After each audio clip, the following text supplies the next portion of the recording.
जय गुरुदेव नमस्कार। जय गुरुदेव नमस्कार। प्रभु का पावन नाम, प्रभु का पावन नाम। जय गुरुदेव।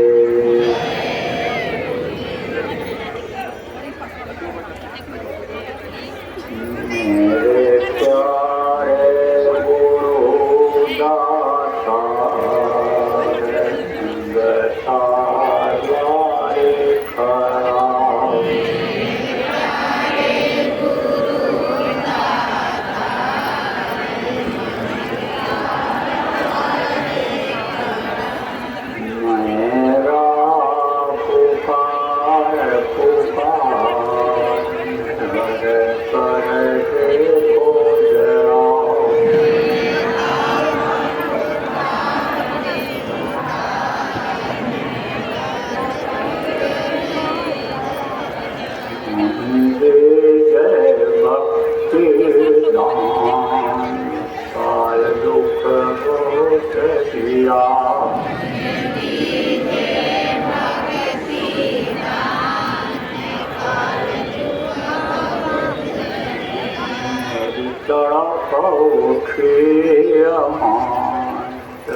घटाया पार रंग दीजेवा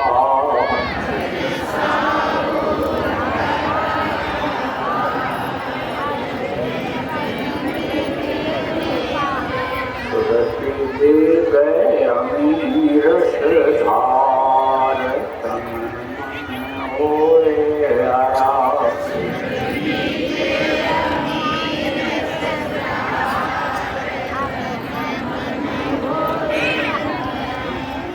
मेरा जीवन सफल हुई जाए तुम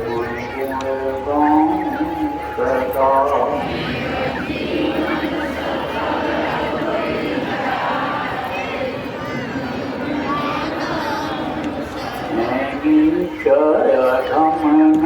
धमनाकार तुम्हारे द्वारे खड़ा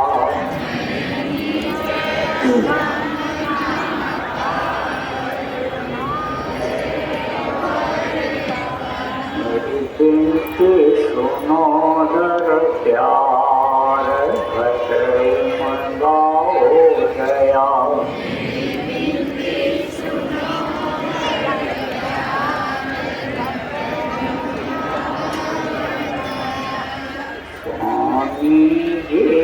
पिता हमारे जल्दी पार किया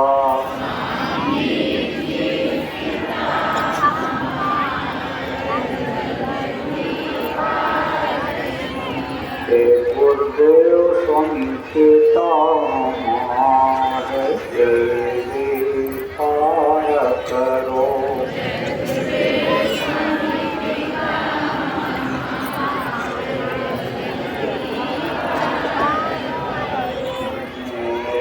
प्यारे गुरु दाता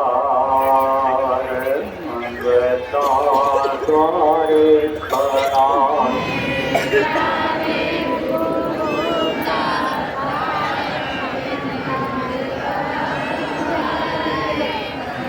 मेरा पुकार पुकार घर पर देखो जरा।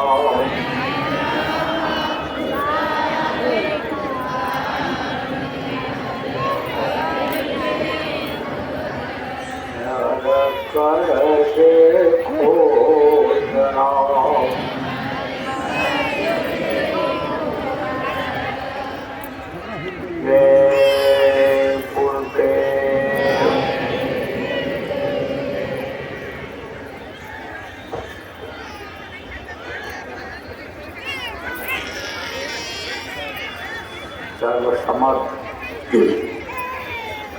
सर्वत्र अस्मरणीय परम पूज्य गुरु जी महाराज,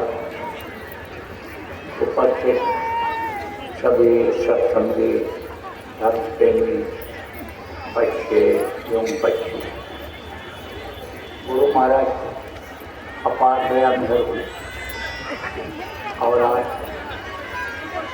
23 दिसंबर 2023 को बिहार के पश्चिम चंपारण के प्रेमियों का सत्संग के माध्यम से दर्शन का अवसर मिला। आप लोगों के ऊपर भी गुरु महाराज से दया कृपा हुई, प्रभु की अनुकंपा हुई कि आपको घर के नाना जंजाल से थोड़े समय के लिए यहाँ सत्संग में लाए। बगैर उस प्रभु की कृपा से सत्संग नहीं मिलता है, ऐसा अवसर जीवन में नहीं रहता है। लेकिन जब उसकी कृपा मेहरबानी हो जाती है, कुछ कोने ऐसे रहते हैं कि जो उदय होते तब आदमी को सत्संग मिलता है, और जब सत्संग मिलता है तब उसकी जो शंकाएं होती हैं वो निकलती हैं और कम प्रयास में ज़्यादा काम हो जाता है। जैसे आप खेती करते हो तो जुताई करते हो, बुआई करते हो, और पानी की बरसात जब नहीं होती है तो सिंचाई करना पड़ता है, और बारिश अगर समय समय से हो जाए तो सिंचाई नहीं करना पड़ेगा। तो कम प्रयास में, कम कोशिश में भी, कम मेहनत में भी ज़्यादा अन्न पैदा हो जाता है। ऐसे ही जब सत्संग मिलने लगता है तो यही जीवन सुखमय हो जाता है। सुखमय किसको कहते हैं? खुशहाल जिसको कहते हो।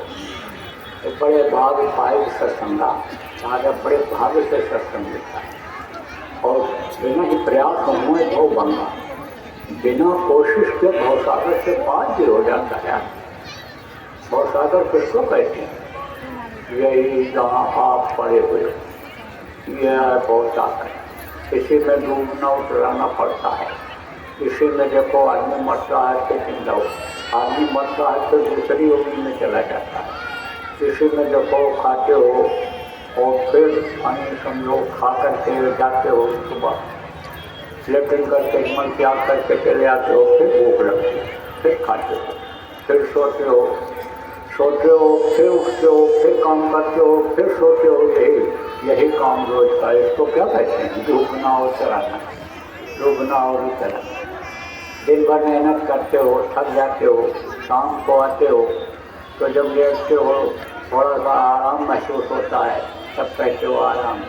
ऐसे ही डूबने में आदमी को तकलीफ होती है और उतराने में, ऊपर आ जाने पर एक आशा बन जाती है कि अब हम बाहर निकल जाएंगे।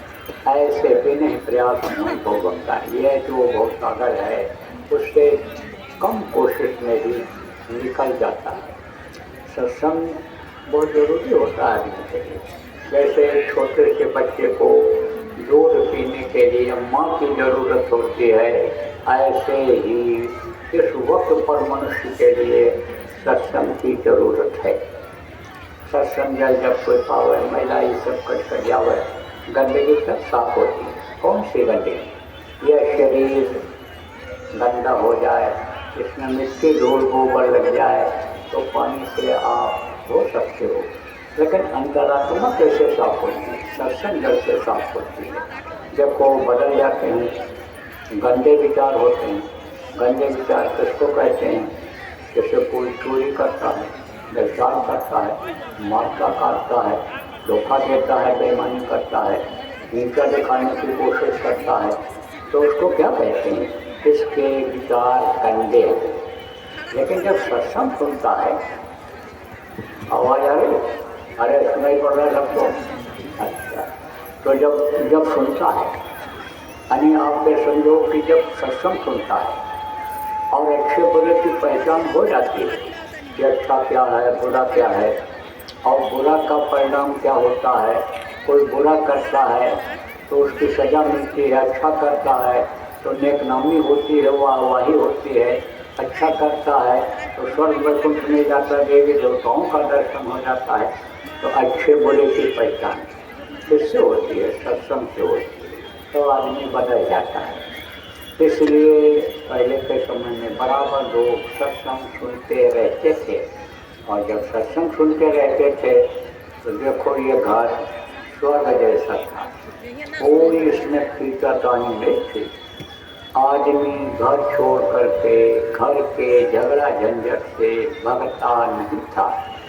औरतें देखो ऊब जाती हैं घर में रहते रहते, कहते बड़ा खनिहत है, बड़ा झगड़ा लड़ाई है घर में, बड़ा मुश्किल है, और जान तक दे देती हैं, फांसी लगा देती हैं, जहर खा लेती हैं, जलकर मर जाती हैं। हालांकि करना नहीं चाहिए बच्चों, कितनी भी मुसीबत आवे, लेकिन आत्महत्या मत करना, फांसी मत लगाना, डूब तो मत मरना, नहीं तो मरने के बाद भी बहुत तकलीफ होती है। मरते समय तो तकलीफ होती है।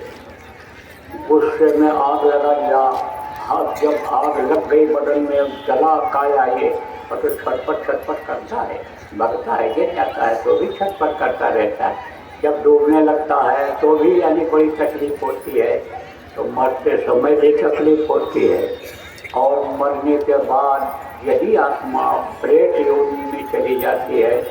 प्रेत बच जाता है कि आत्महत्या करने वाला, उसका पेट बहुत बड़ा होता है, मुँह बहुत पतला होता है, तो खा पाता नहीं है, तो परेशान रहता है, तो दूसरों को परेशान करता रहता है।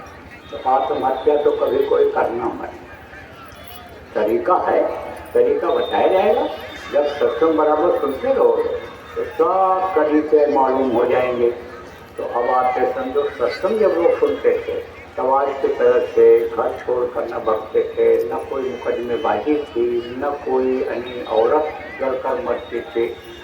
यही गृहस्थाश्रम स्वर्ग जैसा था, कोई खींचाता नहीं। जब अपने कर्तव्य को, फर्ज को लोग समझ जाते थे, तब ये कोई टेंशन आज की तरह से नहीं रहता था। कर्तव्य किसको कहते हैं? पति पत्नी का फर्ज क्या होता है?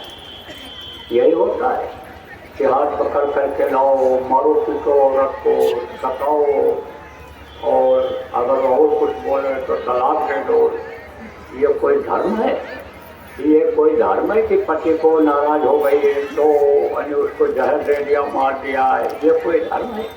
गृहस्थ का धर्म क्या होता है कि एक दूसरे से काम आओ, एक दूसरे की सेवा करो, एक दूसरे का लेना देना, कर्जा जो है कर्मों का वो अदा करें। देखो माता पिता क्या करते हैं? माता पिता बच्चे को बनाते हैं, माँ के पेट में बच्चा बनता है। अगर समझो माँ ही खाली चाहे कि हम बच्चा अपने पेट में बना लें, नहीं बना सकती है, उसको पुरुष की जरूरत होती है। पुरुष और स्त्री के संपर्क से ही बच्चे माँ के पेट में बनते हैं। ये चंद्रमा और सूर्य ये मदद करते हैं। क्या मदद करते हैं? ऊर्जा।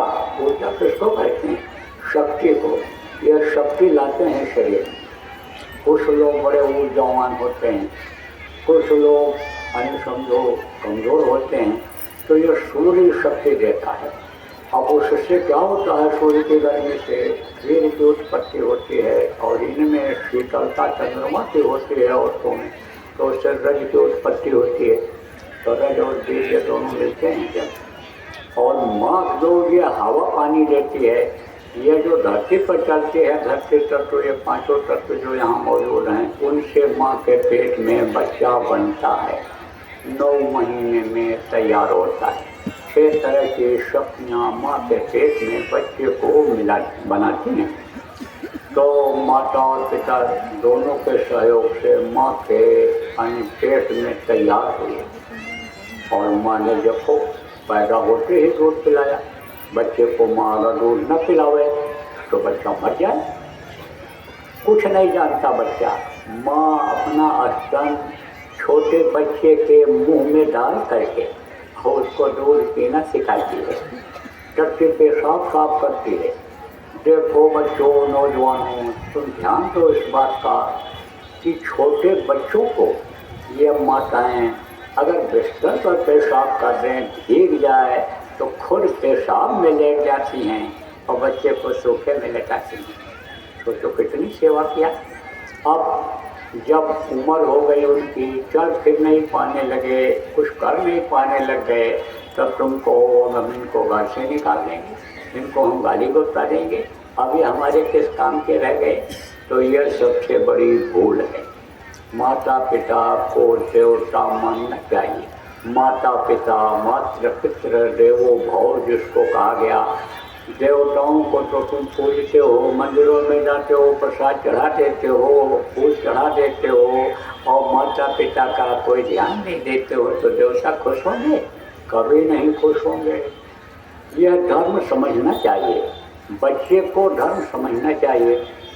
माता पिता का क्या धर्म है। छोटे बच्चे होते हैं, पढ़ने के लिए स्कूलों में जाते हैं, अब वो ध्यान नहीं देते कि बच्चे कहाँ जा रहे हैं, और माहौल ख़राब हो रहा है। गलत बच्चे साथ में पड़ गए उनके, तो वही उनको नशा करना सिखा देते हैं, उनको घुमाना सिखा देते हैं, उनको ऐसी चीज़ों का खाना पीना सिखा देते हैं कि जिससे उनका स्वास्थ्य खराब हो जाए, जिससे वो कमज़ोर हो जाएं, न पढ़ लिख पाएँ, न घर का कोई काम कर पाएँ, न नौकरी व्यापार का काम करके अपने पेट को पाल सकें। तो माता पिता का फर्ज क्या बनता है कि भाई देखो कि बच्चा स्कूल जाता है कि नहीं जाता है, और पढ़ता है कि नहीं पढ़ता है। लौट करके जब आवे तब कम से कम पूछो उससे कि आज क्या पढ़ाया था, घर पर पढ़ने के लिए क्या मास्टर जी ने बताया, तो कम से कम उसको डर भय तो रहेगा। अगर स्कूल नहीं जाएगा तो बताएगा क्या।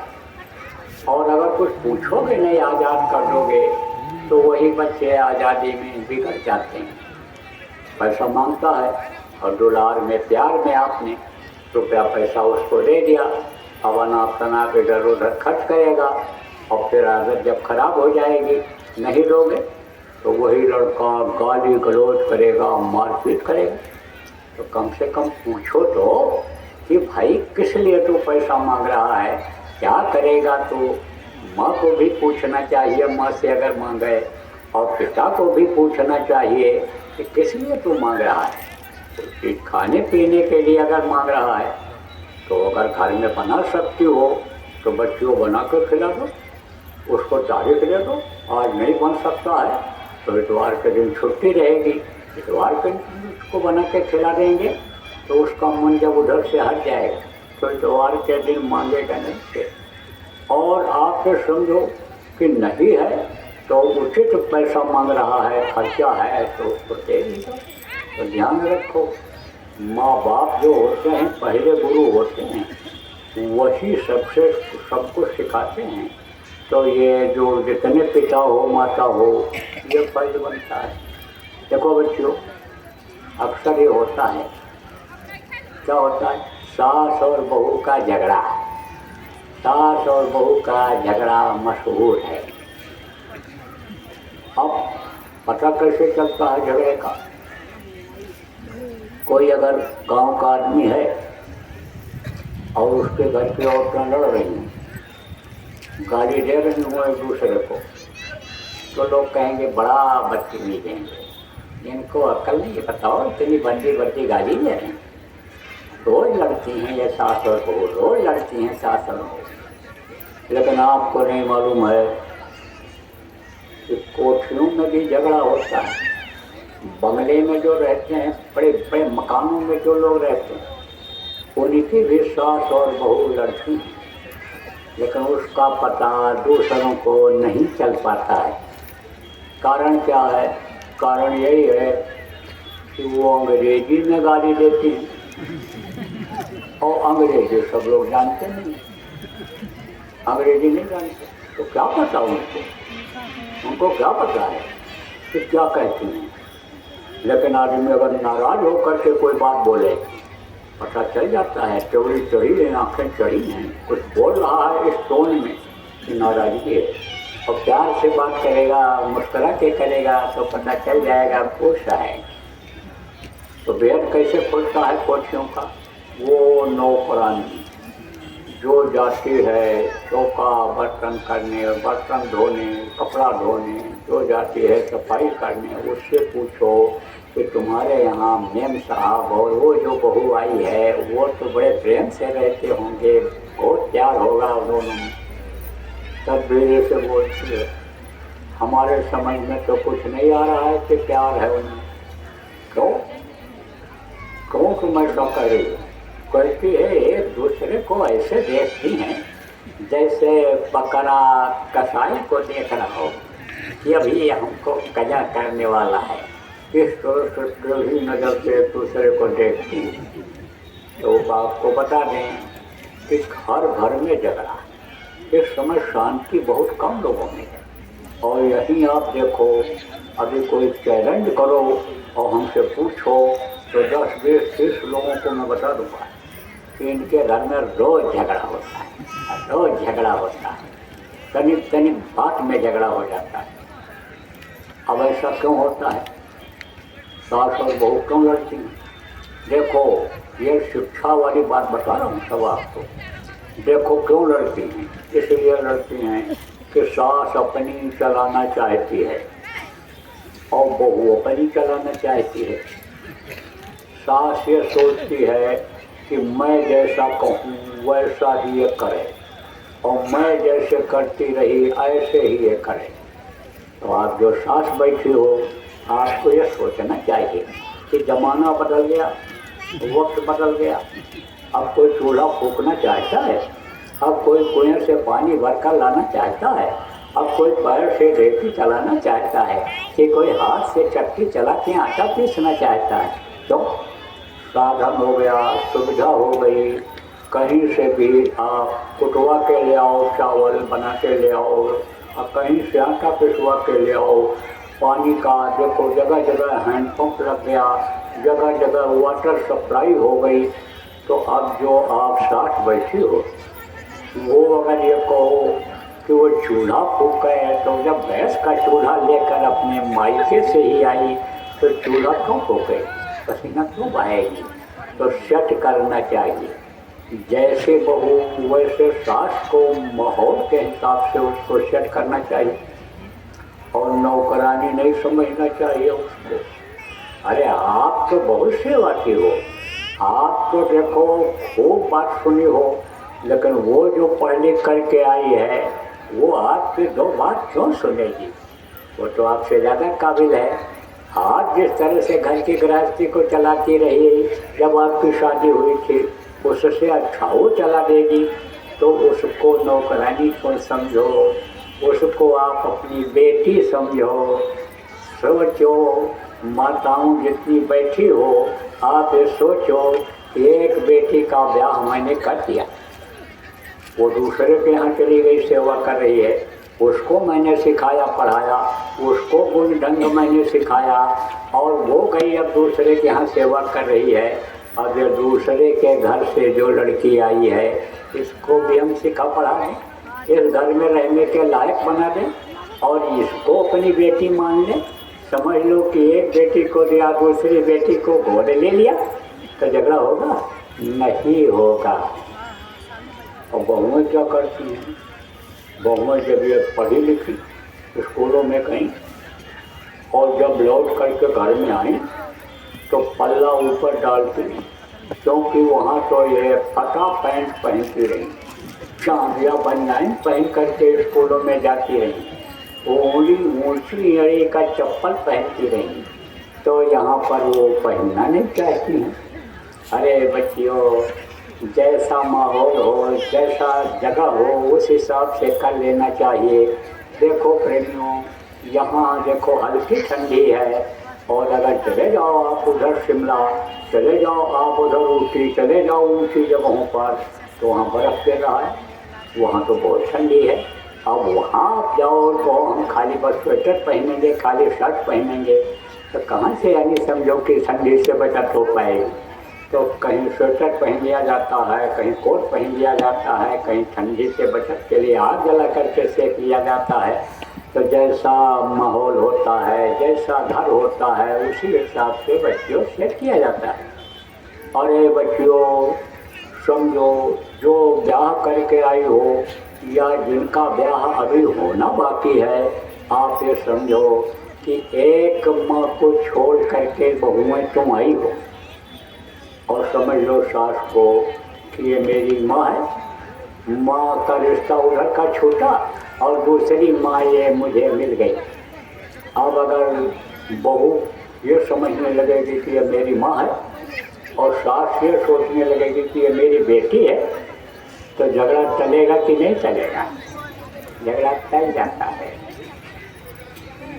लेकिन एक चीज और बीच में बता दें कि किसी किसी घर में ऐसा रिश्ता हो जाता है कि जैसे किसी की सास बड़ी कड़क है, बहुत तेज बोलती है, जहरीली बातें होती हैं उसकी, अंदर घाव करती हैं, और अंदर का घाव जो हो जाता है बातों का, वो नहीं पूरा पड़ता है।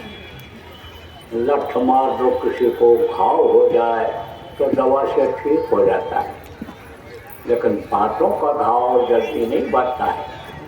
तो कुछ तो ये जहरीली बातें करने वाली सास होती है, और कुछ बहुएं भी ऐसी होती हैं, बातों का तीर मारती है और अंदर जख्म हो जाता है। अब ऐसी कोई हालत पैदा हो जाए तब क्या करना चाहिए, वो भी आपको बता देता हूँ। एक को गुस्सा आए तो दूसरा चुप हो जाए, तो झगड़ा टल जाएगा। पति को गुस्सा आ जाए, पत्नी चुप हो जाए, पत्नी को गुस्सा आ जाए, पति चुप हो जाए, भाई को गुस्सा आवे चुप हो जाए, बेटे को गुस्सा आवे बाप चुप हो जाए, बाप को गुस्सा आवे बेटा चुप हो जाए। चुप हो जाओ। तो एक चुप में कहते हैं 100 बला टलती है, 100 झंझट खत्म होता है। चुप हो जाओ, तो चुप हो जाओ। और ना बर्दाश्त कर पाओ तब क्या करो? तो जो पुराने लोग हो आप जानते हो, आपको भजन करना बताया गया है, तो ऊपर से कपड़ा डालो और आंख बंद करो और कान में उंगली लगाओ और भजन पर बैठ जाओ। आज जो नए लोग आए हो, अभी आपको भजन करना बता दिया जाएगा, बच्चों और बच्चियों सिखा दिया जाए, तो झगड़ा झंझट टल जाएगा। तो ये क्या है? ये गृहस्थ आश्रम में सुखी रहने का एक तरीका है।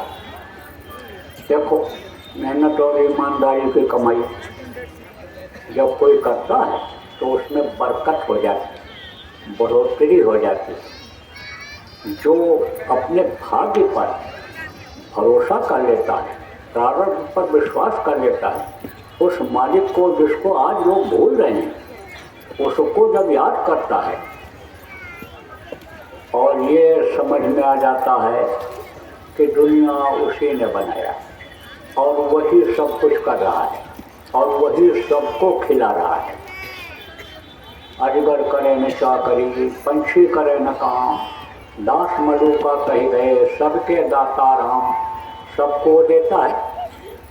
उस पर विश्वास हो जाए कि जो पैदा होने के पहले माँ के स्तन में दूध भर देता है, परवरिश वो करता है, खिलाता वो है, तो आदमी की हविश कम हो जाएगी। फिर वो चोरी चकारी करना बंद करेगा, मारपीट करना, दिल दुखा कर लाना, ठगी करना, ये सब बंद कर देता है।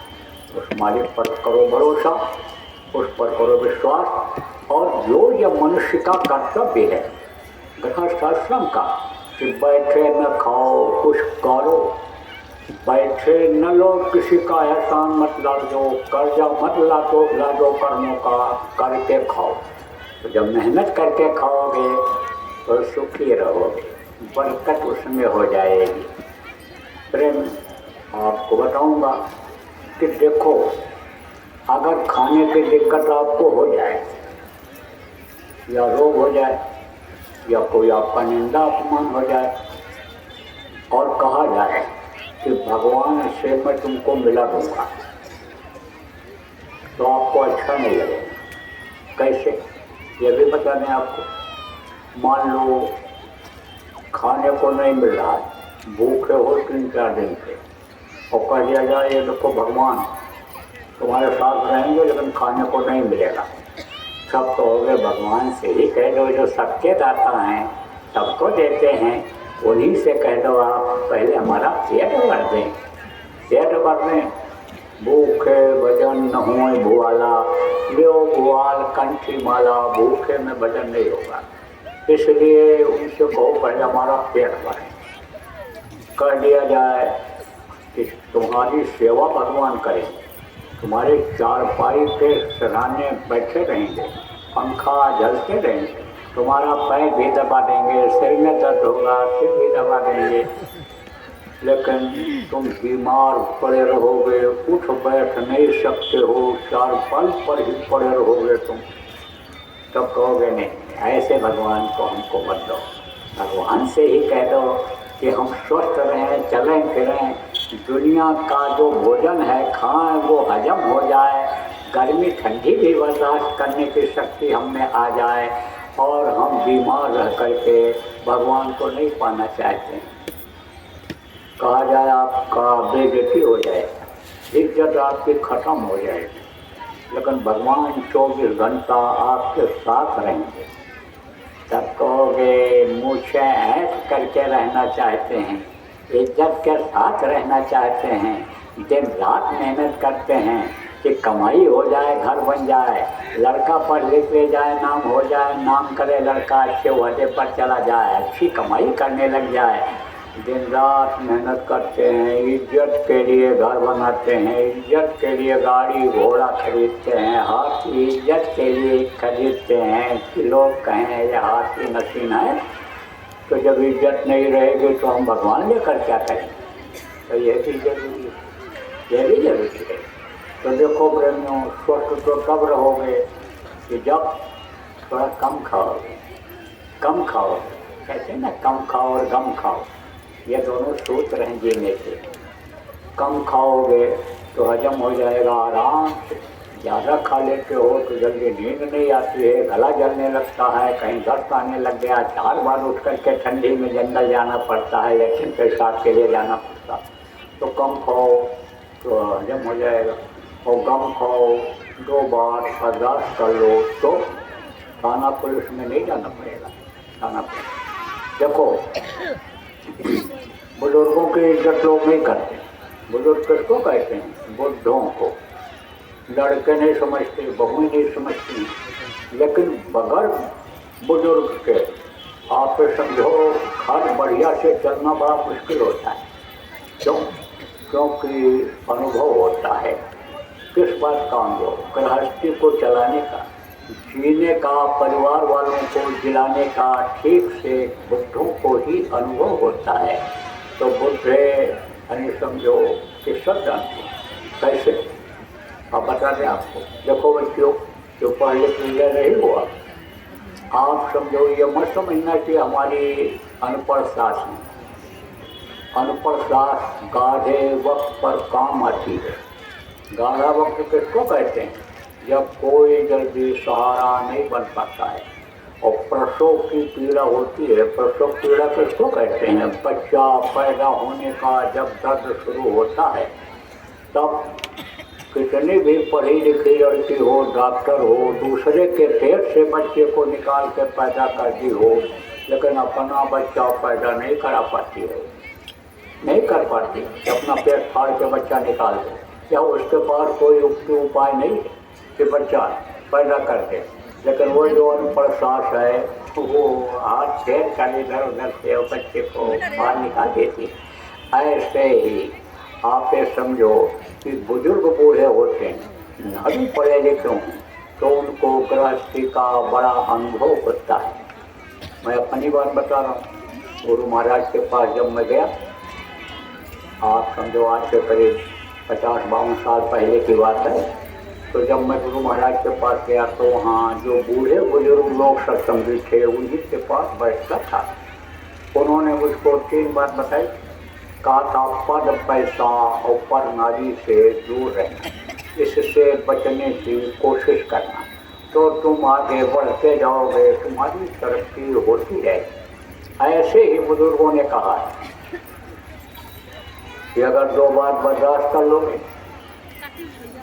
तो सफ़ेद कोट काली कोट वालों के पास नहीं जाना पड़ेगा। सफ़ेद कोट कौन पहनता है? डॉक्टर साहब लोग। अब डॉक्टर साहब के पास जब जाओगे तब क्या बताते हैं? ऑपरेशन होगा। छोटे छोटे मर्ज के लिए ऑपरेशन बता देते हैं। अब मजबूरी है, कार वालों को इतना डरवा देते हैं उनके जो कर्मचारी होते हैं, जान चली जाएगी, जल्दी करो, पैसा जमा करो। और कोई गारंटी है कि एक बार ऑपरेशन करा लिया तो दोबारा न कराना पड़े? अरे फिर जाओगे तो फिर ऑपरेशन, दोबारा जाओगे फिर ऑपरेशन, दोबारा जाओगे फिर ऑपरेशन। एक आदमी तो ऑपरेशन कराते कराते थक गया वो। और फिर बता दिया डॉक्टर ने कि ऑपरेशन होगा। तब बोला डॉक्टर, ऑपरेशन में ही तो गाय भैंस सब बिक गए, औरत का जेवर भी गिरवी रख गया, जमीन भी गिरवी हो गई, और फिर ऑपरेशन फिर ऑपरेशन। तो डॉक्टर साहब अब की बार ऑपरेशन करने के बाद टाँका मत लगाना, सिलाई मत करना, चैन लगा देना, चैन पेट में चैन लगा देना। और जब मैं फिर दोबारा आऊँ तब आप उसी चैन को खोल के ऑपरेशन कर देना, क्योंकि ऑपरेशन करते हो तब दर्द होता है, तकलीफ होती है। टाँका कटवाता हूँ तब दर्द लगवाता हूँ तो दर्द होता है, कटवाता हूँ तो तकलीफ होती है, आना पड़ता है, ड्यूटियाँ दे जा रही हैं आपके नर्सिंग होम में आते। अब वो ऐसा क्यों होता है ये भी बता दें आप।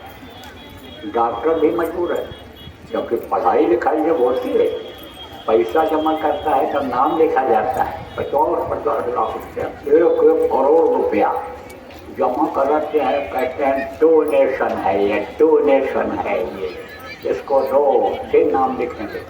और 5 साल लड़ाई करता है, पढ़ाई करता है। अब जब लौट करके आता है, फीस फाइल सब जोड़ता है तो कहते और ये तो बहुत पैसा हो गया। तो अब ऑपरेशन में ही पैसा निकालता है। 500 रुपये 1000 रुपये के फीस में वो जो 4-4 करोड़ 10-10 करोड़ का जो नर्सिंग होम बनवाते हैं लोन लेकर के, कर्जा लेकर के, वो ब्याज भर पाएंगे, इसलिए वो भी मजबूरी में वसूलते हैं। और एक बार जब ये ऑपरेशन हो जाता है, ऑपरेशन एक बार हो गया तो ये सोच लो कि दोबारा फिर ऑपरेशन ही करना पड़ेगा। जो बच्चों समझ लो खूब ठीक से, जो बच्चे ऑपरेशन से पैदा होते हैं वो दोबारा जब पेट में फिर बच्चा आता है तब फिर ऑपरेशन ही कराना पड़ता है। फिर नॉर्मल डिलीवरी जिसको कहते हैं, साधारण तौर से बच्चा पैदा कर पाना बड़ा मुश्किल होता है, इसीलिए ऑपरेशन से बचाया जाता है। इसलिए संयम और नियम का पालन किया जाता है। संयम नियम किसको कहते हैं?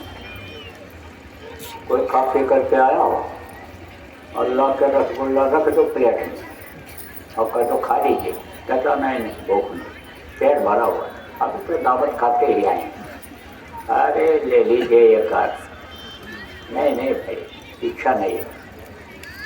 अरे खाने के बाद तो मिठाई खाई ही जाती है। अब ऐसे देखता रहेगा थोड़ी देर तक, जगह नहीं है पेट में, जगह नहीं, लेकिन देख रहा, उठा लेता है लालच में, धीरे धीरे खाता है। अब जब मिठास आया और वो खुशबू नाक में आई जो टोड़ा पड़ा हुआ है, खुशबू जब आई तो दूसरा फिर उठा लेता है और वो भी खा जाता है। और उसके तरफ देखो ना, देखोगे तो शर्मा जाएगा कि नहीं खाएगा, देखो ना, अलग देखते रहो, बातचीत करते रहो, तो तीसरा चौथा 5वां 6वां सब खा जाता है, पूरा प्लेट साफ कर देता है। अब ये कोई नियम थोड़ो कहता है कि पेट कोई भूसा रखने वाला, चारा रखने वाली जगह थोड़ो कि दबा दबा के बांटो। पेट में तो उतना ही डालो कि आराम से हजम हो जाए, लेकिन कुछ नहीं देखता। नियम तो कहता है पेट भर जाए तो कुछ डालो ही नहीं। खाने के कम से कम 4 घंटा जवान आदमी और 6 घंटा 7 घंटा यानी जो उम्र रहा है कुछ खाना ही नहीं चाहिए पानी के अलावा। तो समझो नियम का पालन नहीं कर पा रहे। और संयम किसको कहते हैं? नियम का पालन करता कौन है ये भी बता दें। कुत्ता है, खा पी करके आया है और बढ़िया से बढ़िया चीज उसके सामने डाल दो, सूंघ करके छोड़ देता है, खाता नहीं, सूंघ करके छोड़ देता है। या बहुत लालची होगा तो उठा के ले जाएगा, कहीं छुपा करके रख देगा, जब भूख लगेगी तब खाएगा, लेकिन खाए हुए तो नहीं खाएगा। और आदमी देखो खा पी के आया और दबा दिया, खा लिया, तो नियम का पालन उसने किया कि आदमी ने किया? और संयम का पालन कैसे होता है ये भी बता दें। 12 महीना में 1 महीना कुआर का आता है, तब कुत्ता पगलाता है। और आदमी को देखो हमेशा पागलपन सवाल है। संयम का कौन पालन करता है? आदमी थी वो। संयम नियम का पालन करना चाहिए, तब ये बुद्धि और दिमाग काम करती है। और नहीं तो बुद्धि कमजोर हो जाती है, शरीर कमजोर हो जाता है तो बुद्धि ही ठीक से काम नहीं करती है। तो देखो संयम और नियम का पालन करना चाहिए। संयम और नियम का पालन करोगे और शरीर में थोड़ी ताकत रहेगी, तब और कुछ बताया जाएगा तो उसको भी समझोगे। देखो आप लोग शरीर ठीक था, तब यहाँ पर आए और बैठे हो, और कोई उठ नहीं रहा है और मैं देख रहा हूँ सब हमारी तरफ देख रहे हो, तो सबका मन इधर लगा हुआ है, सबकी बुद्धि लगी हुई है, सुनना चाहते हो कि बाबा क्या बोल रहे हैं। तो ये क्यों है? बीमार कोई होता तो आप आता, बीमार कोई लेटा रहेगा उसको कोई बात अच्छी लगेगी। तो शरीर का स्वस्थ रखना हर काम के लिए जरूरी है, तो इस पर आदमी को ध्यान देना चाहिए। अब देखो ये तो आपका बताया यानी लोक बनाने का तरीका है। लोक बनाना किसको कहते हैं? जहाँ पर आप रहते हो, नहीं, लोक बनाना किसको कहते हैं? कहते हो कि अच्छा खाते हैं, अच्छा पहनते हैं, अच्छे घर में रहते हैं, इनकी बॉडी देखो बनी हुई है, ये गर्मी ठंडी को बर्दाश्त करने वाली इनका शरीर है। आप कहते हो इनका लोग पैर छूते हैं, प्रणाम करते हैं, सलाम करते हैं, इनको लोग बहुत मानते हैं, ऊंचे ओहदे पर हैं, अच्छा काम करते हैं, समाज के प्रतिष्ठित आदमी हैं, इनका लोक बना हुआ है। तो लोक बनाना इसको कहते हैं। पर लोक बनाना तो इसको कहते हैं, देखो ये मृत्यु लोक है।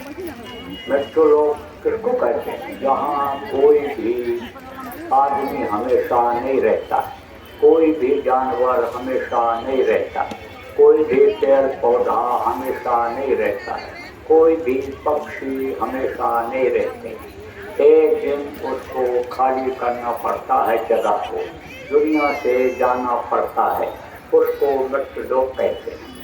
यहाँ का यह नियम है कि जो पेड़ फलता है वो झड़ता है, जो आग जलती है वो बुझती है, और जो पैदा होता है मरता है। तो यह है मृत्यु लोक।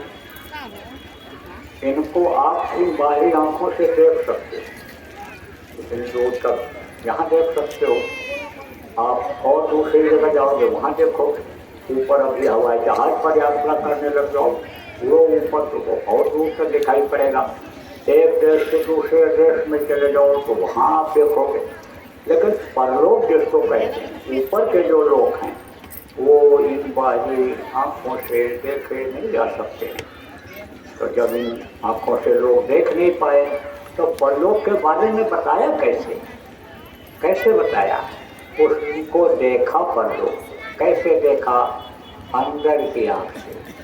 तो आँख ये जो बाहर है, इससे बाहर की चीज़ें दिखाई पड़ती हैं, और इस शरीर को चलाने वाली शक्ति परमात्मा की अंश जीवात्मा परमात्मा जैसी ही है, तो उसमें एक अंक है, उससे ऊपरी लोगों की चीज़ें दिखाई पड़ती हैं।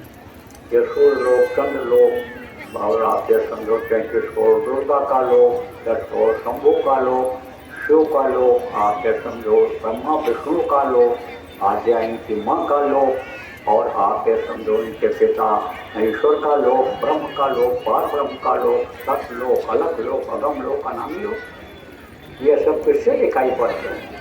अंदर में जो आँख है, जीवात्मा यहाँ बैठी हुई दोनों आँखों के बीच में, एक आँख उसमें है, वो जब खुल जाती है तब उससे दिखाई पड़ता है। अब आप कहोगे भाई आदमी के अंदर ही वो जीवात्मा है जिसमें ये आँख है और हम तो नहीं देख पा रहे हैं, तो आप इसलिए नहीं देख पा रहे हो कि कर्मों का मैल लगा हुआ है, कर्मों की दीवार लगी हुई है। कर्म किसको कहते हैं? जो भी आप अच्छा बुरा हाथ से करते हो, कान से यानी समझो अच्छा बुरा सुनते हो, पैर से अच्छे बुरे काम के लिए जाते हो, और जबान से जो अच्छा बुरा बोलते हो, इंद्रियों से अन्य इंद्रियों से जो अच्छा बुरा करते हो, उसको कहते हैं कर्म। उसको आप इन बाहरी आंखों से देख नहीं सकते हो, वो अंदर में जमा होता है और कर्मों की सजा भोगनी पड़ती है। जो दृष्टि स्वतः फलता था, कर्म प्रधान विश्व रचना था, तो वही कर्म जमा हो जाता है, जिसकी वजह से ऊपर देख नहीं सकते हैं। वो अगर हट जाए, आप समझो कोई जानकार मिल जाए, जिस तरह से ये बाहरी आंखें हैं आपकी, इनमें कोई कमी आ जाती है, पर्दा पड़ जाता है, जाला पड़ जाता है, तो डॉक्टर उस पर्दे को हटा देता है, गंदगी को साफ कर देता है, तो दिखाई पड़ने लगता है। जैसे अंदर ही में मैल आ जाए कान में तो सुनाई नहीं पड़ता है, ऐसे अंदर में कान है तो अनहद वेदवाणी जिसको कहा गया वो सुनाई नहीं पड़ता है।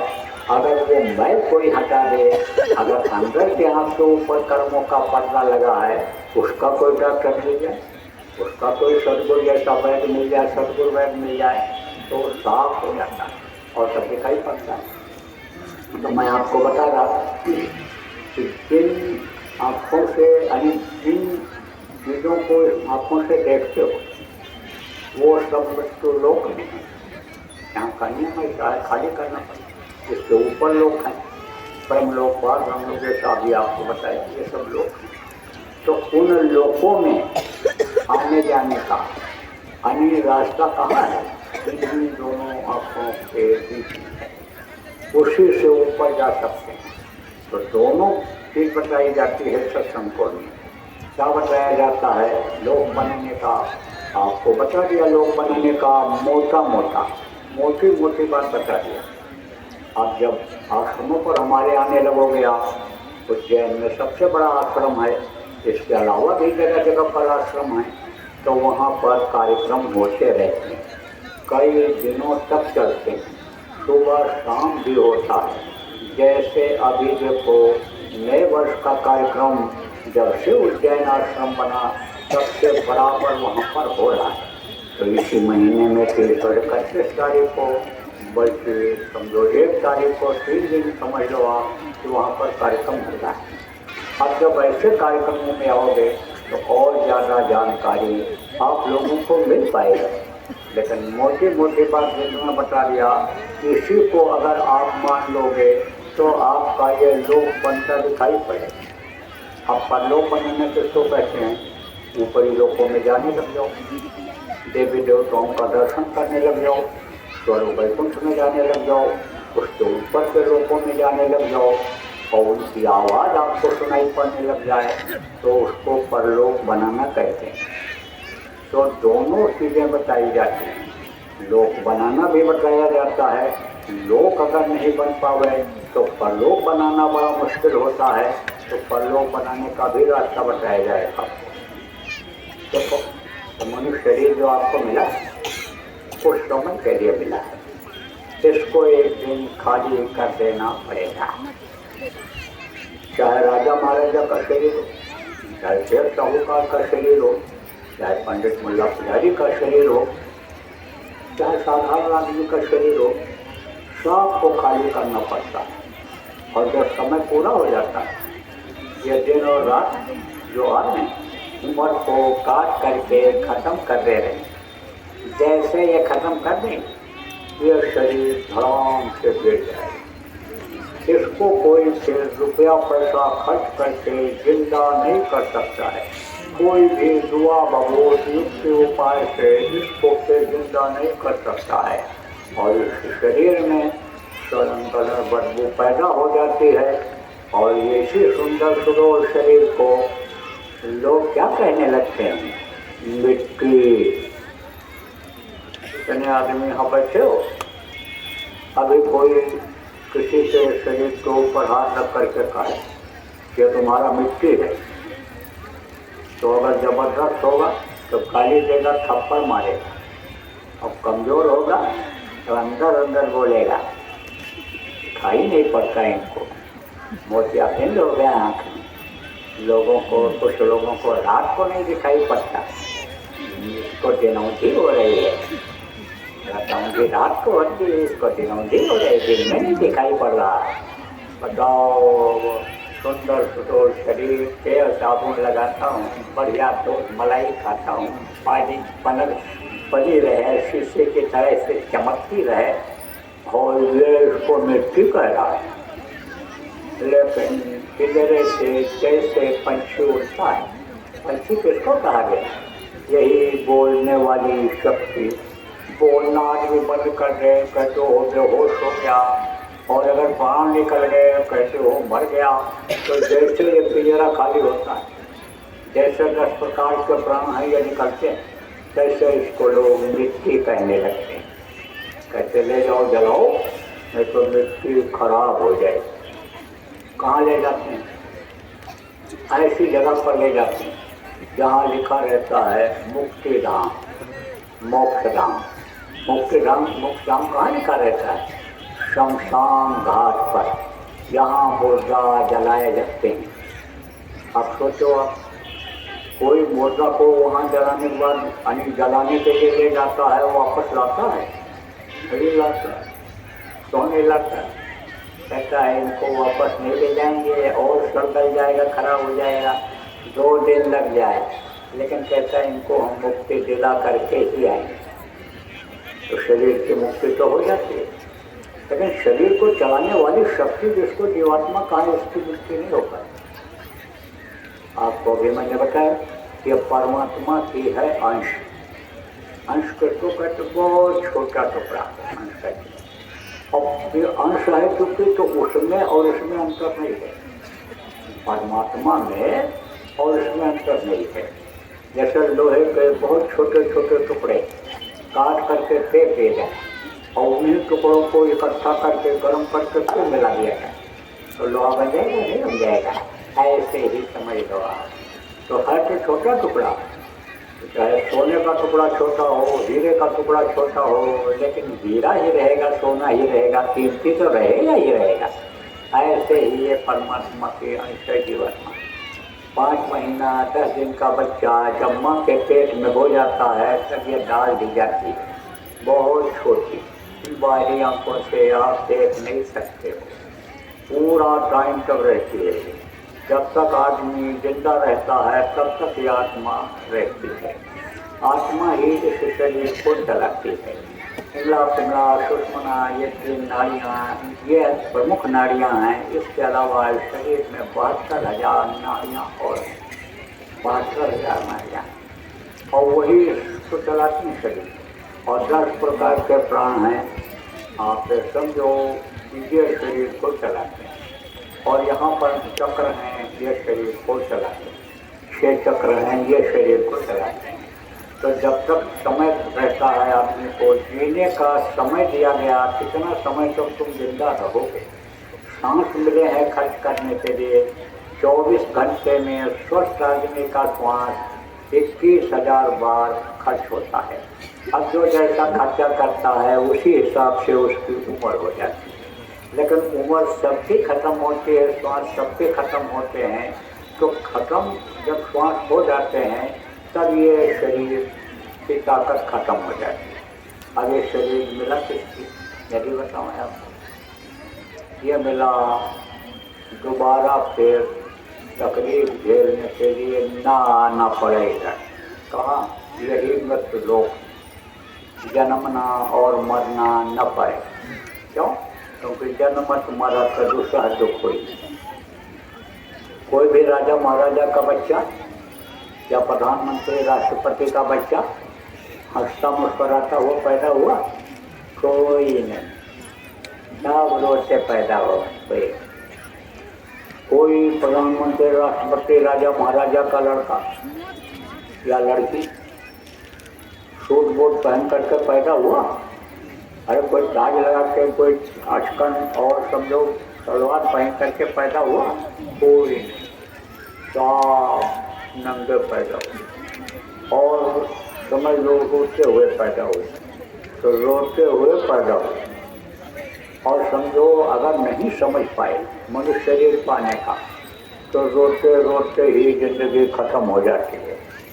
कैसे ये भी बता दें, गाँव की भाषा में आप लोगों को सीधा तरीके से समझाता हूँ। पैदा हुए तब रोए, स्कूल दूध नहीं मिला तब रोए, खेल खेल में लड़कों से झगड़ा हुआ तब रोए, स्कूल जाने को हुआ तब रोए, फेल हो गए तो रोए, पास हो गए नौकरी नहीं मिली तो रोए, नौकरी छूट गई तो रोए, शादी हो गई शादी नहीं हुई तो रोए, और शादी हो गई तो रो रहे हैं। जिसके बच्चे नहीं हैं कैसे कैसे भी एक औलाद हो जाती, बच्चा हो जाता, पुरुष और स्त्री कुछ भी औलाद के लिए करने के लिए तैयार हैं। और जिसके 4-4 बच्चे हैं, कहो आप तो बड़े खुशहाल हो गए, बहुत अच्छे हो गए, आपका तो गृहस्थी बहुत अच्छी चल रही होगी। आपके 4-4 बच्चे हैं, 4-4 बहुएं खूब सेवा करते होंगे। तब बुद्धा क्या कहता है, ये मर जाते सब ठीक था, ये हमको जीने नहीं दे रहे हैं। बहू अपने साथ में है, छोटा बेटा अपने साथ में है, बड़ा बेटा यही सोच रहा है कब आँख बंद करें हम ही घर के मालिक बन जाएं। बहुओं की नजर तिजोरी के ऊपर है, कब चाबी हमारे हाथ में आ जाए। तो कहते न राजा को शांति, न दैयत को शांति, न पूंजीपति को ही नींद आ रही। सब दुखी, देखा सारा संसार दुखी, दुख में ही ये जीवन निकल जाता है। रोते पैदा हुए, रोते ही रोते जिंदगी चली जाती है। और अगर सीख जाएं, समझ जाएं, तो दिन में जब 4 बार मरे और जिंदा हो आदमी और भगवान का दर्शन करे, भगवान को पाले, जिन्होंने इस दुनिया संसार को बनाया है, तो कोई चीज़ की कमी रह जाएगी? कोई चीज़ की कमी नहीं रह जाएगी। तो आप कहोगे भाई भगवान मिलेंगे कैसे, भगवान दिखाई कैसे पड़ेंगे? ये जो भगवान के देखने में तीसरी आंख के सामने जो कर्मों का पर्दा लगा हुआ है, ये हटेगा कैसे? तो जब कोई जानकार मिल जाता है, उसके उपाय बता देता है, तो भगवान का दर्शन इसी मनुष्य शरीर में होता है। और अगर हुआ न होता तो देखो इसी धरती पर, भारत देश की धरती पर तमाम ऐसे लोग आए पीछे कि जिन्होंने ये कहा कि इसी मनुष्य शरीर में भगवान मिला। आप एक समझो होता है दर्शन, जो तिलमाही तेल है, जो चकमक में आग, तेरा साईं तुझ में जान से कैसो जान, कस्तूरी कुंडल बसे निर्दुआएं बनमाही, ऐसे घटघट राम है दुनिया देखत नहीं। हर घट में वो विराजमान है, हर घट में है, लेकिन काफी घट में है सूझत नहीं। लानत ऐसे भी और स्वामी या संसार को घरों में किया बिन। कोई पेड़ में खोज रहा है और कोई पत्थर में मत्था पटक रहा है, भगवान को खुश कर रहा है, और कोई नदी नालों में स्नान करके मुक्ति मोक्ष खोज रहा है। और महात्माओं ने कहा घट में ही है, तो सोचता क्यों नहीं? क्योंकि वही मोतियाबिंद जैसे हो जाता है, नहीं सोचता है। और मोतियाबिंद का ऑपरेशन अगर हो जाए तो अभी दिखाई पड़ने लग जाए। तो प्रेम दिखाई कब पड़ता है, घट में कब प्रकट होता है वो? तो जब कोई जानकार मिलता है। तो देखो पढ़ाई लिखाई वाले, जानकारी दुनिया के देने वाले अलग गुरु होते हैं और आध्यात्मिक गुरु अलग होते हैं। भगवान का दर्शन कराने वाले गुरु अलग होते हैं। गुरु तो सब एक जैसे होते हैं, लेकिन जैसे महीन चावल होता है और जैसे मोटा चावल होता है, दोनों में फर्क होता है। तो कहा शब्द पार के महीन है, बाकी चावल मोट। गुरु गुरु सब बड़े कोई नहीं छोड़, लेकिन शब्द पारखी यानी महीन है और बाकी चावल मोट। तो शब्द पारखी जब कोई मिल जाता है, शब्दों को पकड़ा देता है जीवात्मा, शब्द से ही यानी वो परमात्मा की आवाज आती है। परमात्मा समझ लो शब्द ही रूप है और ये जीवात्मा भी शब्द ही की ये अंश है, समझ लो। ये अगर शब्द न मिले, ऊपर का न मिले तो अभी खत्म हो जाएगी, उसी से ये जिंदा है। तो शब्द पारखी गुरु हमेशा इस धरती पर रहते हैं। देखो यह महात्माओं की, महापुरुषों की भूमि है। यहीं पर देखो राम भगवान, जिनको दुनिया जानने लगी, नहीं जानते थे जो लोग, राम को भी जानने लग गए। कृष्ण भगवान को भी बहुत लोग जानते हैं। ऐसे और भी बहुत से भगवान लोग आए, समय समय पर आए, आते रहते हैं। ये शक्तियाँ आती रहती हैं। ऐसे ही संतों का प्रादुर्भाव इस धरती पर हुआ। आपसे समझो कबीर साहब आए, नानक साहब आए, सुखदयाल जी महाराज आए, विष्णुदयाल जी महाराज आए, गोरेलाल जी महाराज आए और हमारे गुरु महाराज आए। तो ये जितने भी लोग आए, ये सब लोगों ने यानी समझो कि ऐसा नाम दिया कि उस नाम के डोर को पकड़ कर ये सूरत शब्दवेदी नाम को पकड़ करके ये ऊपर जाने लगे। तो इसी मनुष्य मोटी बात आके समझो कि इसी मनुष्य शरीर में भगवान का दर्शन होता है। और भगवान अगर मिल जाए तो भगवान की बनाई चीज़ों के लिए फिर आपको तरसना पड़ेगा? कभी भी नहीं। तो जो इच्छा की मनमानी हर प्रताप, ये चीज़ की आदमी इच्छा करता था, उसकी वो इच्छा पूरी हो जाती थी। सती सावित्री ने पति के प्राण को वापस ले लिया। बच्चों आप जैसी ही थी वो कोई अलग नहीं थी। अनसुईया ने ब्रह्मा विष्णु महेश को छोटा बच्चा बनाया। हनुमान जी देखो इच्छा की कि हम जाएं संजीवनी ले आवें, छोटे बन करके उड़ गए। और जब पहाड़ उठाने को हुआ तो इच्छा किया कि हमारा भारी भरकम शरीर हो जाए और हम पहाड़ उठा करके लेकर चले आऊँ, भारी भरकम शरीर हो गया। तो जो इस चीज़ की इच्छा लोग करते थे, उनकी वो इच्छा पूरी हो जाती। तो दुनिया की इच्छा तो ये पूरी होती थी और आध्यात्मिक विकास जीव लोगों का हो जाता। तो कहने का मतलब ये है कि एक साध है, सब सद है, सब साध है, सब क्या है। तो एक को साध लिया जाए तो सब सही है। तो गुरु हमेशा रहे, महापुरुष धरती पर हमेशा रहे और दोनों तरह के गुरु रहे, विद्या गुरु और आध्यात्मिक गुरु। राम भगवान के विद्या गुरु कौन थे? विश्वामित्र जी, वशिष्ठ थे उनके आध्यात्मिक गुरु। सुपच यानी समझ लो आध्यात्मिक गुरु कृष्ण के थे और संदीपनी उनके विद्या गुरु थे। तो ये गुरु हमेशा रहते हैं और गुरु जब समर्थ गुरु मिल जाते हैं तब आप ये समझो कि दोनों काम बन जाता है। तो कहा गया जब तक गुरु मिले नहीं साचा, तब तक गुरु करो दस पाचा। साचा गुरु किसको कहते हैं? जो सत्य है उसका भेद बताते हैं। सत्पुरुष जो सबका सृजनहार है, सबको बनाने वाला है, उसका भेद बताते हैं, उससे मिलने का तरीका बताते हैं। वो सच्चे गुरु हुआ करते हैं। तो देखो ये जिनकी तस्वीर लगी हुई है, ये हमारे गुरु महाराज थे। ये भी माँ के पेट से पैदा हुए और इनकी माँ ने भी दूध पिलाया था, पाला पोषा। अन्य लोगों की मदद से इनका शरीर बड़ा हुआ, पाला पोषा। लेकिन इन्होंने अपना एक लक्ष्य बनाया कि जिससे भी हमको भगवान का दर्शन करना है।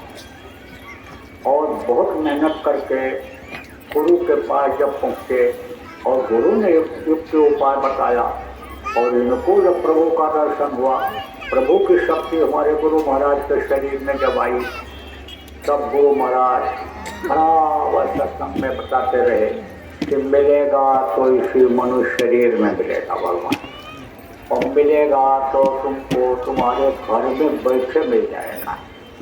मिलेगा तो अन्य समझो कि सरल उपाय से ही मिल जाएगा। मरने के बाद गुरु महाराज कहा करते थे, मरने के बाद भगवान न तो किसी को मिला है न मिलेगा। और भगवान से भजन का, भगवान से मिलने का रास्ता भी बताते थे। तो यह भी परंपरा चली आ रही है। जो महापुरुष इस धरती पर रहे, संत सद्गुरु इस धरती पर रहे, और जब उनको जाने को हुआ तो किसी न किसी को बता करके गए कि अब ये काम करें। इसीलिए धरती पर मौजूदा गुरु हमेशा रहे। गिरी बदरिया पाप की बदल गई अंदाज, संत न होते जगत में जगमग का संसार खत्म हो गया और संभाल करके रहते हैं तो कोई न कोई रहता है। अनिसमझोश अनियुक्ति को उपाय को बताने वाला, भगवान से भेंट कराने वाला, उनकी आवाज़ को सुनाने वाला कोई न कोई रहता है। तो प्रेम, जैसा मैंने बताया आपको कि मृत्यु लोक है, जाना सबको पड़ता है। तो गुरु महाराज के जाने का इस दुनिया संसार से जब समय आया, उसके कई साल पहले ही मुझ नाचीज को कह करके गए थे कि ये अब हमारा काम करेंगे, ये पुराने लोगों की संभाल करें और नए लोगों को नामदान दें। तो दोनों काम में लगा हुआ। गुरु के आदेश का पालन ही गुरु भक्ति होती है। गुरु के आदेश पर कुर्बान होना ही गुरु भक्ति होती है। उनके आदेश का पालन जो कर ले जाता है उसी का काम बन जाता है। तो आप कहानी समझो कि गुरु के आदेश के पालन में लगाओ। अब आप इसमें कुछ लोग ऐसे बैठे हो जो गुरु महाराज का नामदानी हो, लेकिन गुरु महाराज को आप लोग समझ नहीं पाए। क्यों? क्योंकि तरह तरह की इच्छा लेकर के महात्माओं के पास, संतों के पास लोग जाते हैं। कोई कहता कि मेरा रोग ठीक हो जाए, कोई कहता हमारे घर का लड़ाई झगड़ा खत्म हो जाए, कोई कहता है कि हम कत्ल का मुकदमा जीत जाएं, कोई कहता है कि नौकरी मिल जाए, कोई कहता है पास हो जाए, कोई कहता है नौकरी में तरक्की हो जाए, कोई कहता है खेती गिरवी रखी हुई है छूट जाए। तरह तरह की इच्छा ले करके लोग जाते हैं और वो जब इच्छा पूरी हो जाती है तो किसी किसी को तो विश्वास होता है, आते जाते रहते हैं। और कुछ लोग छोड़ देते हैं, आना जाना ही छोड़ देते हैं। ऐसे ही जो आप पुराने लोग यहाँ बैठे हुए, आप ध्यान दो, गुरु महाराज के पास कुछ लोग आते जाते हैं। आप समझ लो उनकी इच्छा पूरी हो गई है कि छूट गया उसका आना जाना। आप लोग जो इच्छा लेकर गए, आपकी वो इच्छा पूरी हो गई तो आप गुरु को याद करते हो, गुरु पर थोड़ा विश्वास आपको है कि भाई जय बुद्धो नाम उन्होंने जो जगाया था इसको बोलते रहो, इससे तकलीफ जाएगी, इस वक्त का जीता जागता नाम लेते रहो। तो उसी तरह से आप कर रहे हो।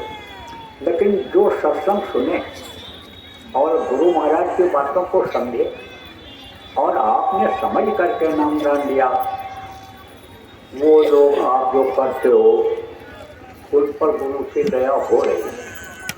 अब गुरु को खुद फिर से पहचान लोग तो नहीं पाए, इसलिए तो उनकी बातों पर गौर नहीं करते, बातों को मानते नहीं। तो गुरु को मानुष समझते, गुरु को मानुष जानते, तेहर कही अंध महादुखी संसार में भागे जब से पट वही दुखी हो जाते हैं। तो गुरु भक्ति किसको कहते हैं? गुरु के आदेश के पालन को गुरु भक्ति कहते हैं। देखो प्रेम, पुराने लोगों का मैं ध्यान इधर दिलाऊंगा। गुरु महाराज थोड़ी देर का भी सत्संग करते थे तो कहते थे कि भजन ध्यान सुमरन जरूर करना। चिट्ठी भी लिखते थे तो भजन ध्यान सुमरन बच्चों जरूर करते रहना। अब उसको जब हम छोड़ देंगे, भजन ध्यान सुमरन जब छोड़ देंगे तो गुरु के आदेश का पालन होता है या नहीं होता है? तो गुरु मत्थे से उतर जाता है जब गुरु को भूल जाते हैं। जब याद नहीं करते हैं तो गुरु भूल जाते हैं। और गुरु माथे से उतरे शब्द विरु न हो, साको काल घटित है बचा सके, फिर यह काल के देश काल का देश और फिर वो घटितता काल और माया आया में फंस जाते हैं और इससे निकल पाना बड़ा मुश्किल होता है। शिव चतुरानंद देव दराही के लिए से माने अच्छे अच्छे पद में माया के चक्कर तो उसी में फंस जाते हैं। तो बराबर कहने का मतलब ये है कि सुमिरन ध्यान भजन आप लोग करते रहो।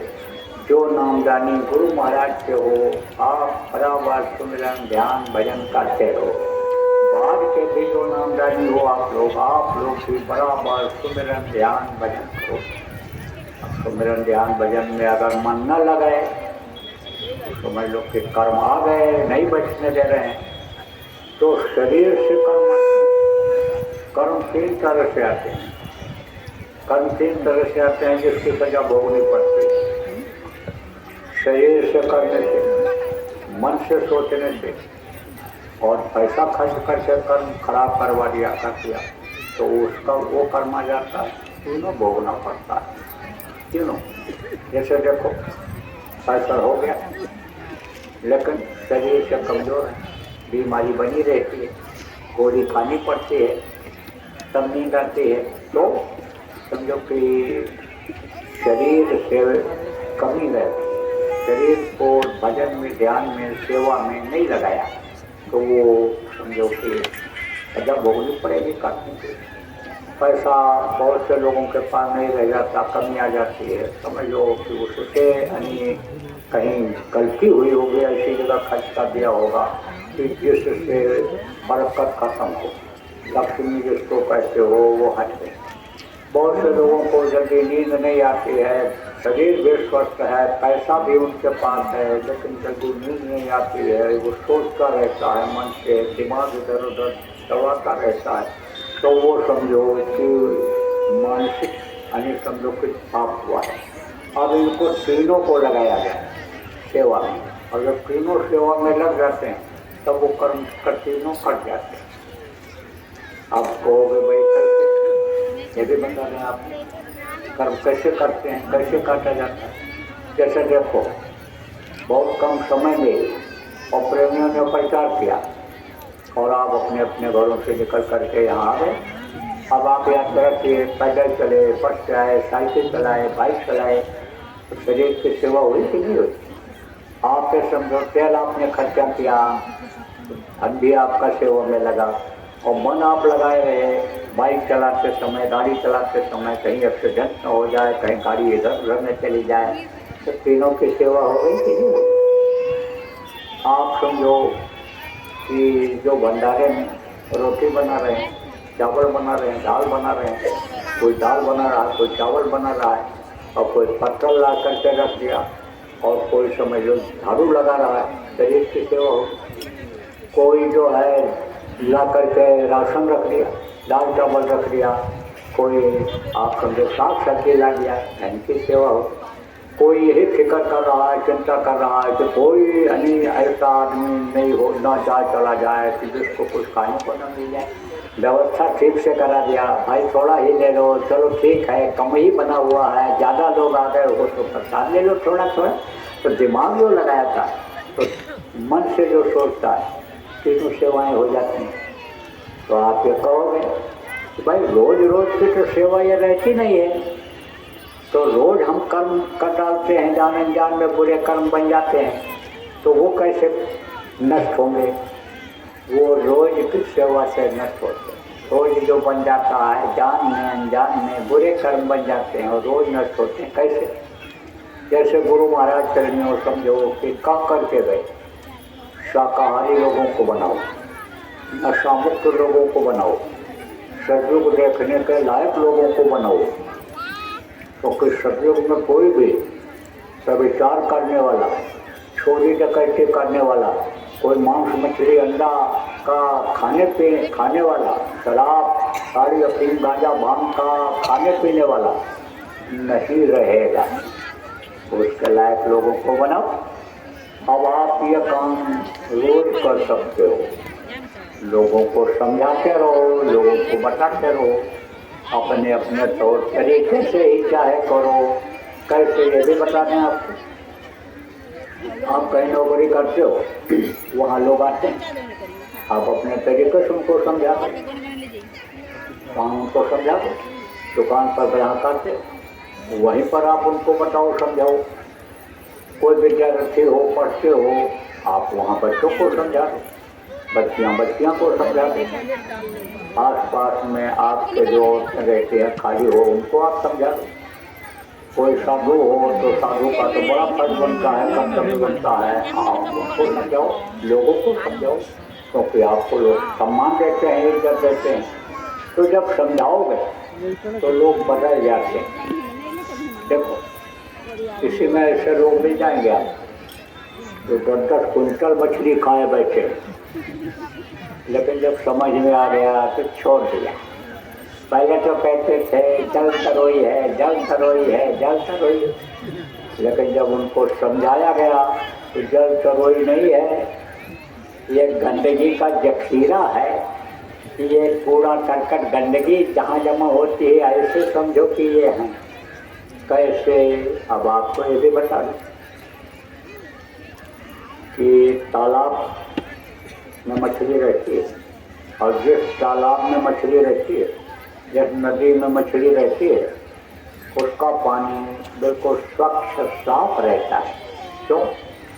कोई भी गंदी चीज अगर नदी तालाब में बह करके जाएगा तो मछली उसको खा करके साफ कर देती, खा के साफ करके, उसकी एक ड्यूटी है।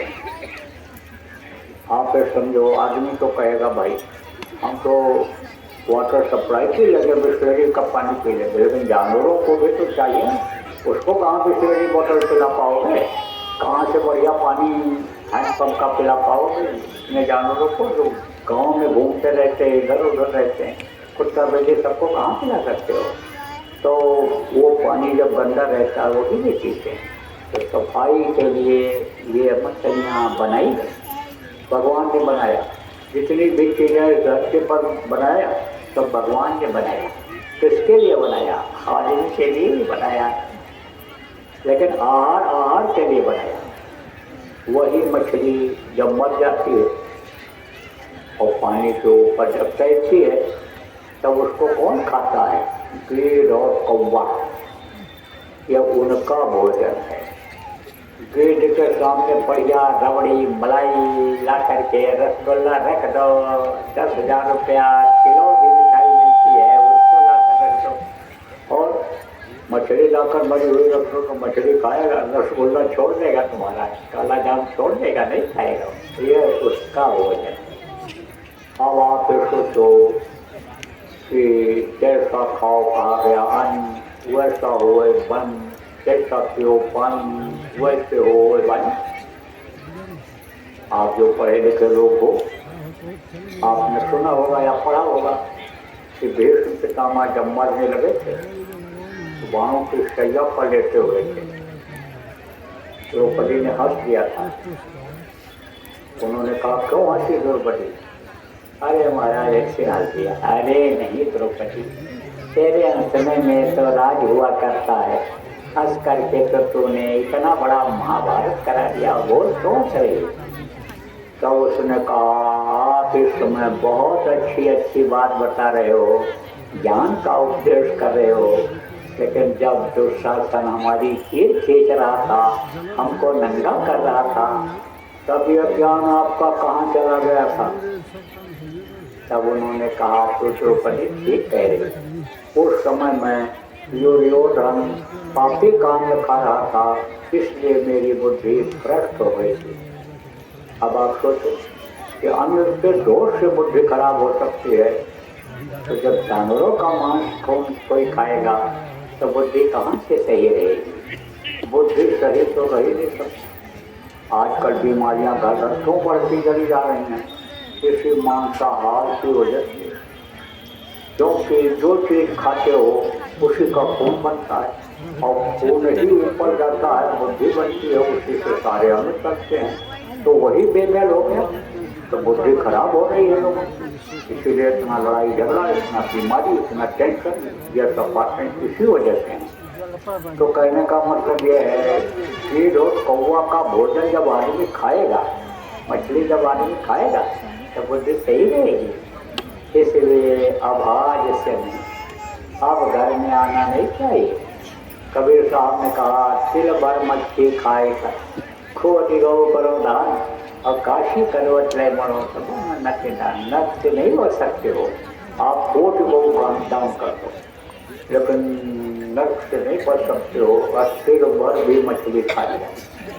तो आप तो कोई खाते पीते हो, छोड़ दो, और आप प्रेमियों प्रचार करो इस बात का कि मछली खाने से यानी समझो बीमारियां बढ़ती हैं, बुद्धि खराब होती है, और जीव हत्या होती है, तो उसका पाप लगता है। जानवरों को मारना बड़ा पाप होता है। अब आप तो कहोगे पैसा देकर गोश्त खरीद करके लाता हूँ, मांस खाता हूँ, पैसा देकर के मछली लाता हूँ, खाता हूँ। लेकिन आप और दुनिया के लोग अगर मछली खाना बंद कर दें, मांस खाना, तो किसी जीव की हत्या होगी? कभी भी नहीं होगी। यही जीवात्मा जो हमारे आपके अंदर है, सजा भोगने के लिए ये उन जानवरों में डाल दी जाती है। यही परमात्मा की अंश है जीवात्मा। तो अब उसकी आत्मा जब सताई जाएगी तो वो देख पाएगा। इसीलिए कहा गया जो गल काटे और का अपना राह कटाए, और साहब के दरबार में बदला कहीं न जाए। बदला देना पड़ता है। आप ये समझ, इसलिए जीवों पर कब लोग दया करें। देखो बच्चों बता दें, मांस जो आने लाते हैं और जानवरों का काट कर मांस निकालते हैं, मछली जो लाते हैं और जो बनाता है और खाता खिलाता है, सबको बराबर पाप लगता है। इसलिए अब मांस मछली घर में नहीं खाना चाहिए। बुद्धि खराब हो जाती है, पाप सिर पर सवार हो जाता है। और पाप जब सिर पर सवार होता है तो फिर तो ये पाप यानी पापी हो गया। पाप जो है करने वाला पाप बराबर करता रहता है, उसकी वृत्ति बन जाती है। ऐसी वृत्ति उसकी बन जाती है कि वो पापी शरीर अपना बना लेता है। इसलिए पाप से दूर रहना है, पाप न हो ऐसा काम करना है। तो देखो भगवान ने बनाया, जानवरों को बनाया, किसके लिए बनाया? आदमी के लिए बनाया। कुछ जानवर ऐसे हैं, जैसे पानी ही बताया आपको कि गंदा हो जाए, मछली अभी जेड और कौवा न खाए न बनाए गए होते तो पानी गंदा हो जाता। वही स्वार्थी मछलियाँ तो बीज और कौवा बना दिया।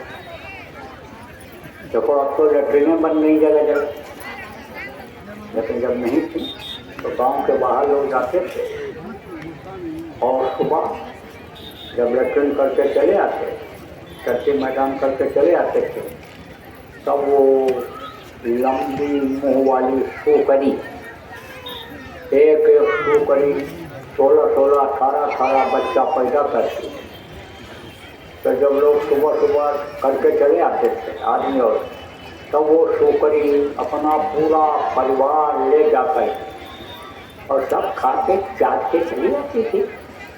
गंदगी साफ करने के लिए उसको बना दिया। अब लोग उसी को मार के खा जाते। जो गंदगी का ही शरीर है उसी को लोग मार के खा जाते।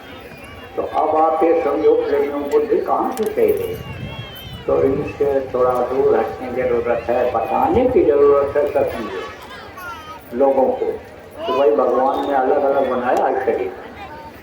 मांसाहारी देखो जो जानवर उनका भी शरीर अलग है, और ये जो जानवर यानी समझो शाकाहारी उनका भी अलग है। कैसे?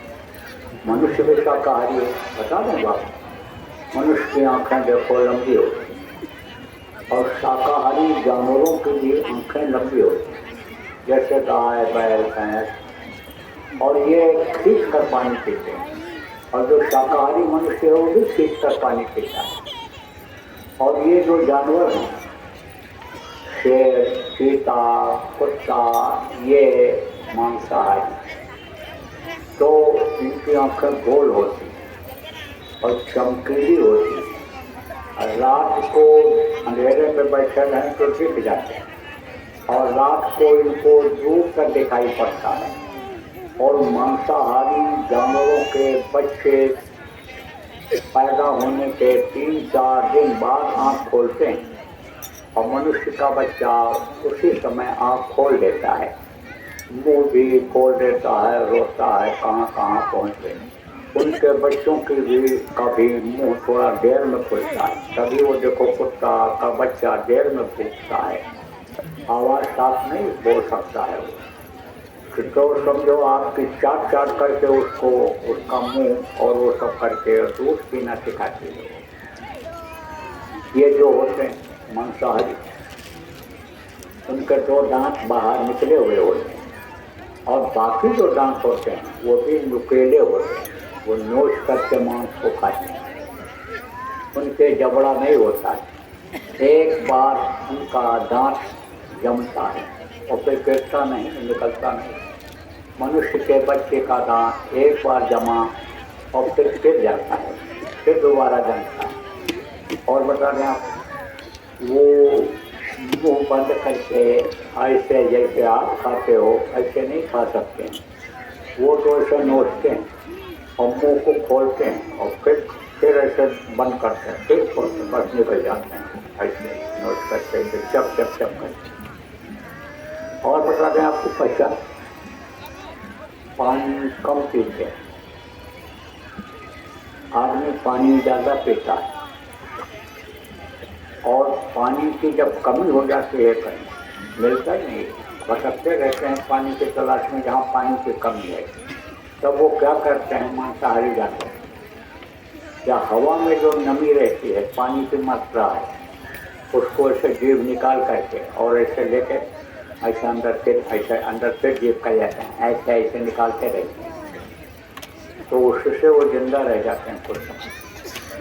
इन मांसाहारी जानवरों के बच्चे जल्दी पैदा हो जाते हैं, 3-4 महीने में ही बनकर पैदा हो जाते हैं। मनुष्य का बच्चा 9 महीने में बन करके तैयार होकर के सब बाहर निकलता है। तो आप समझो कि यह अंतर है, इसको लोगों को बताने की जरूरत है, समझाने की जरूरत है। अब कुछ लोग आप इसमें ऐसे भी नहीं जाओगे कि ये कहोगे कोई सुनते ही नहीं है और वैसे गाली गुस्सा देने लगते हैं।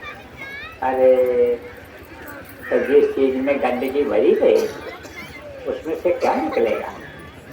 1 गिलास दूध, 1 गिलास पानी और 1 गिलास खून और रख दो और 10 रुपये का सिक्का डालो, 1 रुपये का सिक्का डालो तीनों गिलास में, तो पानी वाले में से पानी निकलेगा, दूध वाले में से दूध निकलेगा, अब खून वाले में से खून निकलेगा।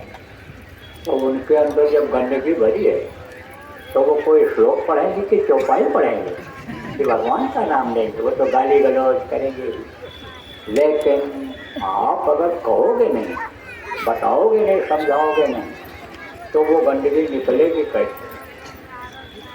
1 रुपये का सिक्का जब डाला गया तभी तो उसमें से वो चीज़ निकली जिसमें डाला गया।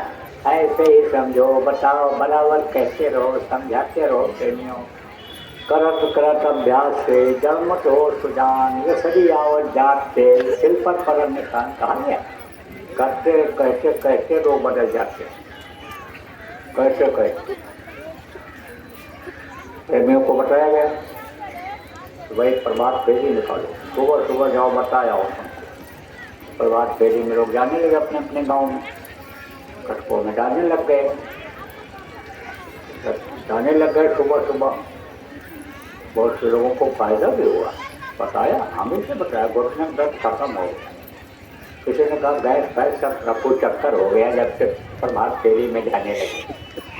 और भजन में भी खूब मन लगता है जब लौट करके आते हैं, बैठते हैं, ऐसा भी बोले लोग। तो एक आदमी ने हमें से कहा कि रोज हम लोग जाते थे, नारा लगाते थे, हाथ जोड़ कर देने हमारी सजो सावन साकार। तो एक आदमी निकला, उसके दरवाजे के सामने जब पहुँचे, निकला वो दरवाजा खोलते, हो मोटा तगड़ा, हाँ अब मत आना इधर प्रचार के लिए। तो ये लोग सोचे भाई मारपीट न करें। तब वो आदमी बोला, रोज हाथ जोड़ते हैं, रोज हाथ जोड़ते हैं, शाकाहारी हो जाओ, शाकाहारी हो जाओ, जाओ आज से शाकाहारी हो गया, अब नहीं खाएंगे, ले आओ जाओ कागज और नोट लिख दे, कागज लिख दें।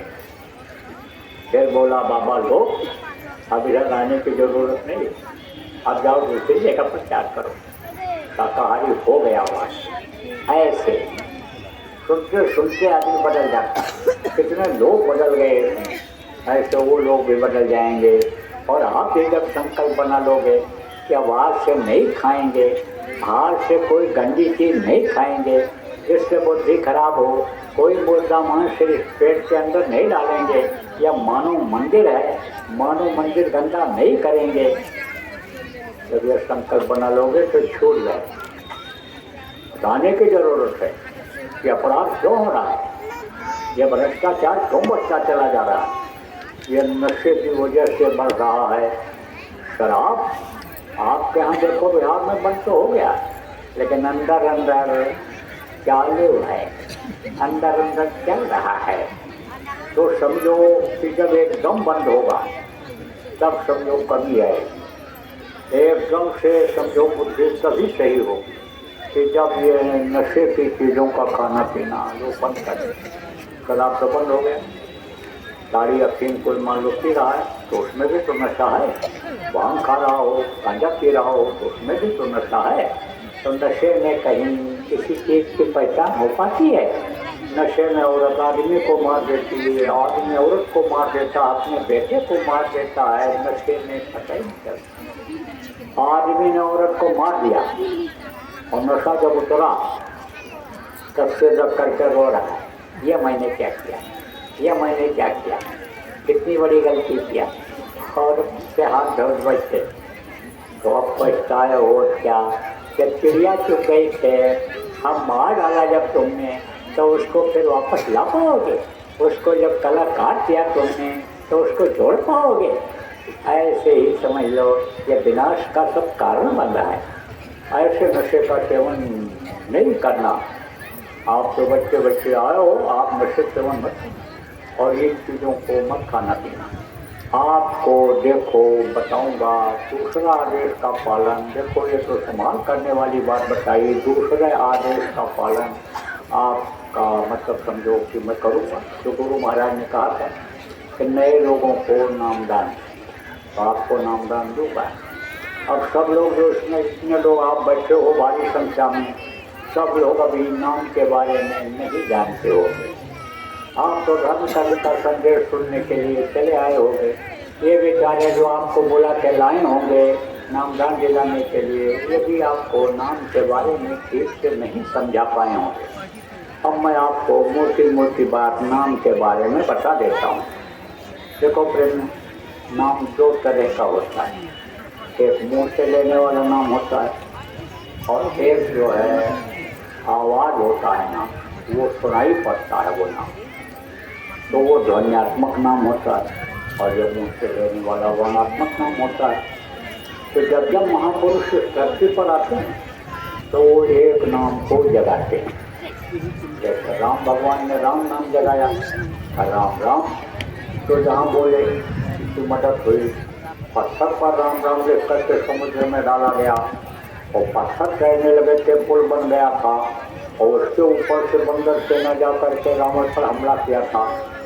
तो राम नाम में शक्ति थी, कृष्ण आए तो कृष्ण नाम में शक्ति आई। कृष्ण कृष्ण कृष्ण जहाँ पर पुकारा, कृष्ण खड़े हुए मिले, द्रौपदी को बारा तमाम ऐसे उदाहरण मिले।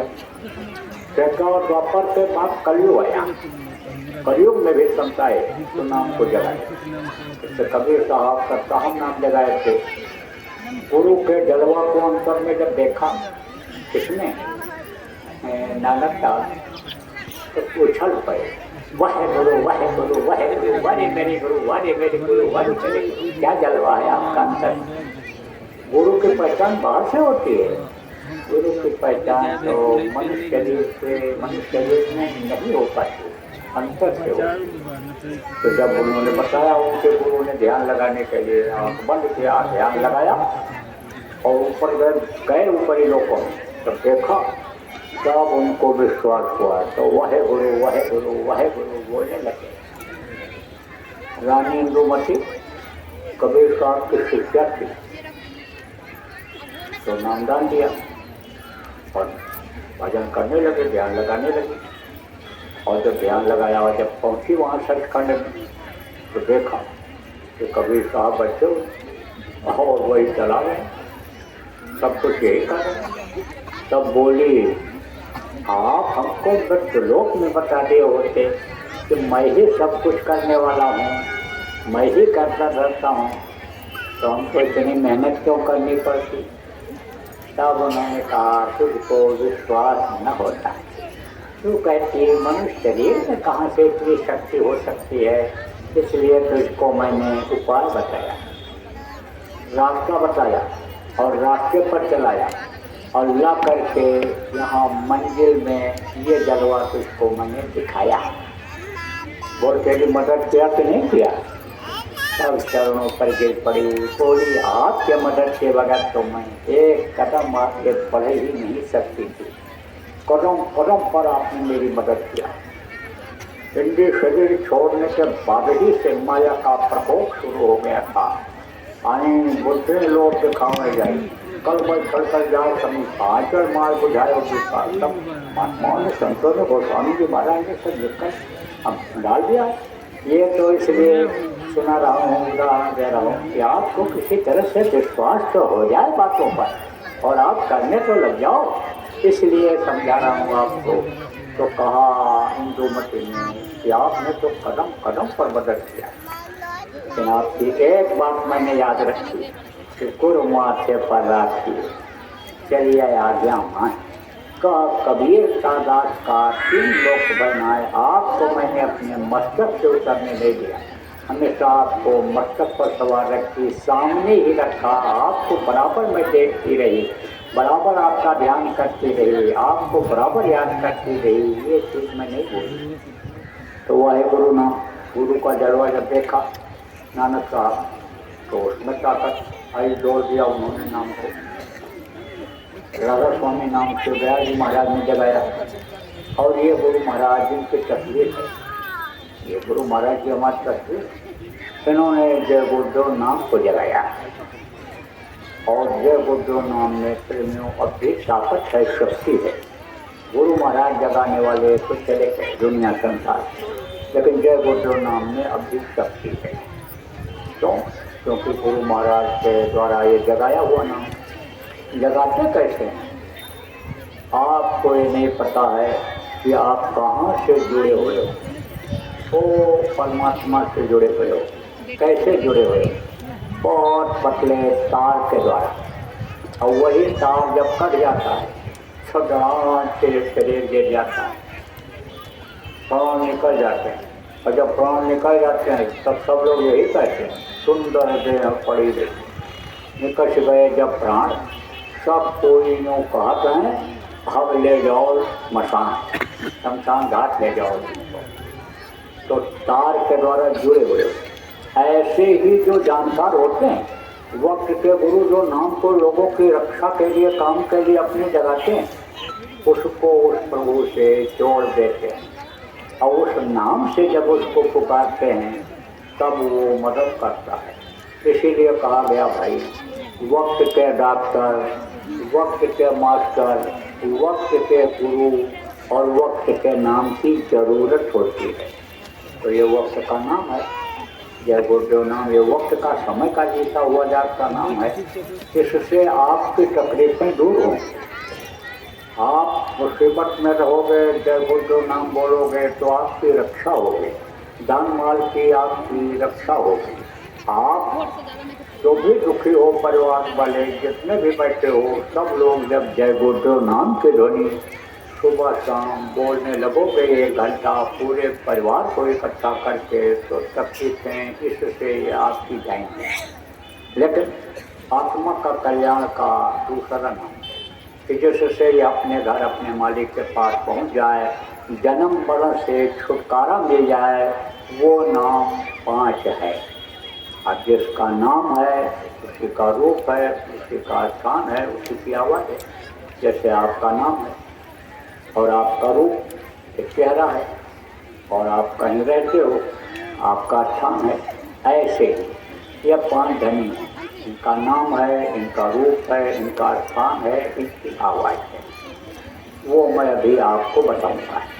और मैं ही नहीं, गुरु महाराज ने भी यही 5 नाम बताया, उनके गुरु ने बताया, उनके गुरु ने बताया।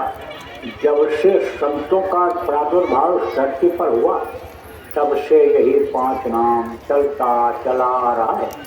कबीर साहब ने कहा ना, इसी ध्वन्यात्मक नाम के लिए पंच नाम निर्माय वाचे, यानी एकदम निर्मल साफ सुनाई पड़ता है। 5 नामों की आवाज़ वो साफ सुनाई पड़ती है। ऐसा साफ पंच। और गोस्वामी जी ने भी कहा कि 5 नाम तुम मिल मंगल गाना, यानी समझो कि ये 5 नाम का ये गाना सुनाई पड़ता है। गाना किसको कहते हैं? आवाज़ कोई कहते गाओ, तो गाओ में क्या सुनाई पड़ता है? आवाज़ ही तो सुनाई पड़ता है। वो तो ये गाते हैं तो ये इनकी आवाज़ है, इनकी आवाज़ है, इनकी आवाज़ है। आप तो समझो गुरु घर में घर पे खिलाऊँ तो शब्द 5 बतलाऊँ, समझो कि यही 5 शब्द या 5 शब्द। तो ये कोई हम नहीं बता रहे, ये और लोगों ने भी बताया और इसी से उद्धार होता है। 5 नाम का जानना, 5 नामों का सुमिरन करना, यही उद्धार करता। 5 नाम का सुमिरन करे, कहीं संत सब भव से करे, या भव सागर जो मैंने बताया, इससे छुटकारा तभी मिलेगा जब इन 5 नामों का सुमिरन करो। सुमिरन किसको कहते हैं? माला जपने को सुमिरन कहते हैं। ध्यान किसको कहते हैं? आँख से देखने को ध्यान कहते हैं, कान से सुनने को भजन कहते हैं। तो सुमिरन, ध्यान और भजन, तो 5 नाम का जब सुमिरन किया जाता है, अभी आपको तरीका बताऊंगा। जो न समझ पाना, पुराने लोगों से पूछ लेना, वो आपको सुमिरन वगैरह ठीक से समझा देंगे। तो सुमिरन करने से बहुत आगे से पार हो सकता है। तो यह है 5 नाम, इसी को आदि नाम कहा गया है। 4 नाम संसार में ताते मुक्ति न हो, आदि नाम जो गुप्त जब पहला समझे को, यह आदि नाम। जब से धरती बनी, आसमान बना, देवी देवता बने, तब से ये 5 नाम है। और जब तक ये धरती आसमान देवी देवता रहेंगे, तब तक ये नाम रहेगा। तो आपको नामदान दूंगा। इस नाम दान के लिए न आपको घर छोड़ना है, न जमीन जायदाद छोड़ना है, न बाल बच्चों को छोड़ना है। आप जहाँ रहते हो वहीं पर रहो, जिस घर में रहते हो उसी घर में रहो। आप जहाँ भी यानी समझो भोजन खाते हो, जिसके साथ भोजन खाते हो उसी के साथ आप शाकाहारी भोजन खाना। जहाँ लड़का लड़के का शादी ब्याह करते हो वहीं पर आप करते। यह जरूर कहता हूँ कि लड़के लड़कियाँ जब बड़े हो जाएं तब उनका शादी ब्याह देख करके अपने हिसाब से कर लो। लड़की की शादी करनी है तो देख लो लड़का भाई लड़की के लायक है कि नहीं है, कमा के खिला ले जाएगा, प्यार से ले जाएगा, जिस उद्देश्य के लिए शादी कर रहे हैं पूरा कर पाएगा नहीं कर पाएगा, और उसके साथ कर लो। कमाने वाले लड़के के साथ सुंदर सुंदर शरीर वाला हो, तंदुरुस्त हो, लड़के के लायक हो तो उसको आप कर लो। ऐसे ही आपको लड़के की शादी करनी है तो देख लो कि बहू हमारे यहाँ सेट हो जाएगी, रह जाएगी, अच्छे स्वभाव की है, भजना की है, ध्यान भजन करती है, तो ले आओ कर लो शादी। हम मना नहीं करते। आपको घर बनाना है तो घर बना लो, जमीन जायदाद खरीदनी है तो आप खरीद लो, लेकिन देख करके झगड़े का मत लेना। सरकारी ज़मीन कोई फंसा दे, आपको पैसा दे दो, सरकारी ज़मीन लिखा दे, तो ये सब देख के कागज पत्र सब देना।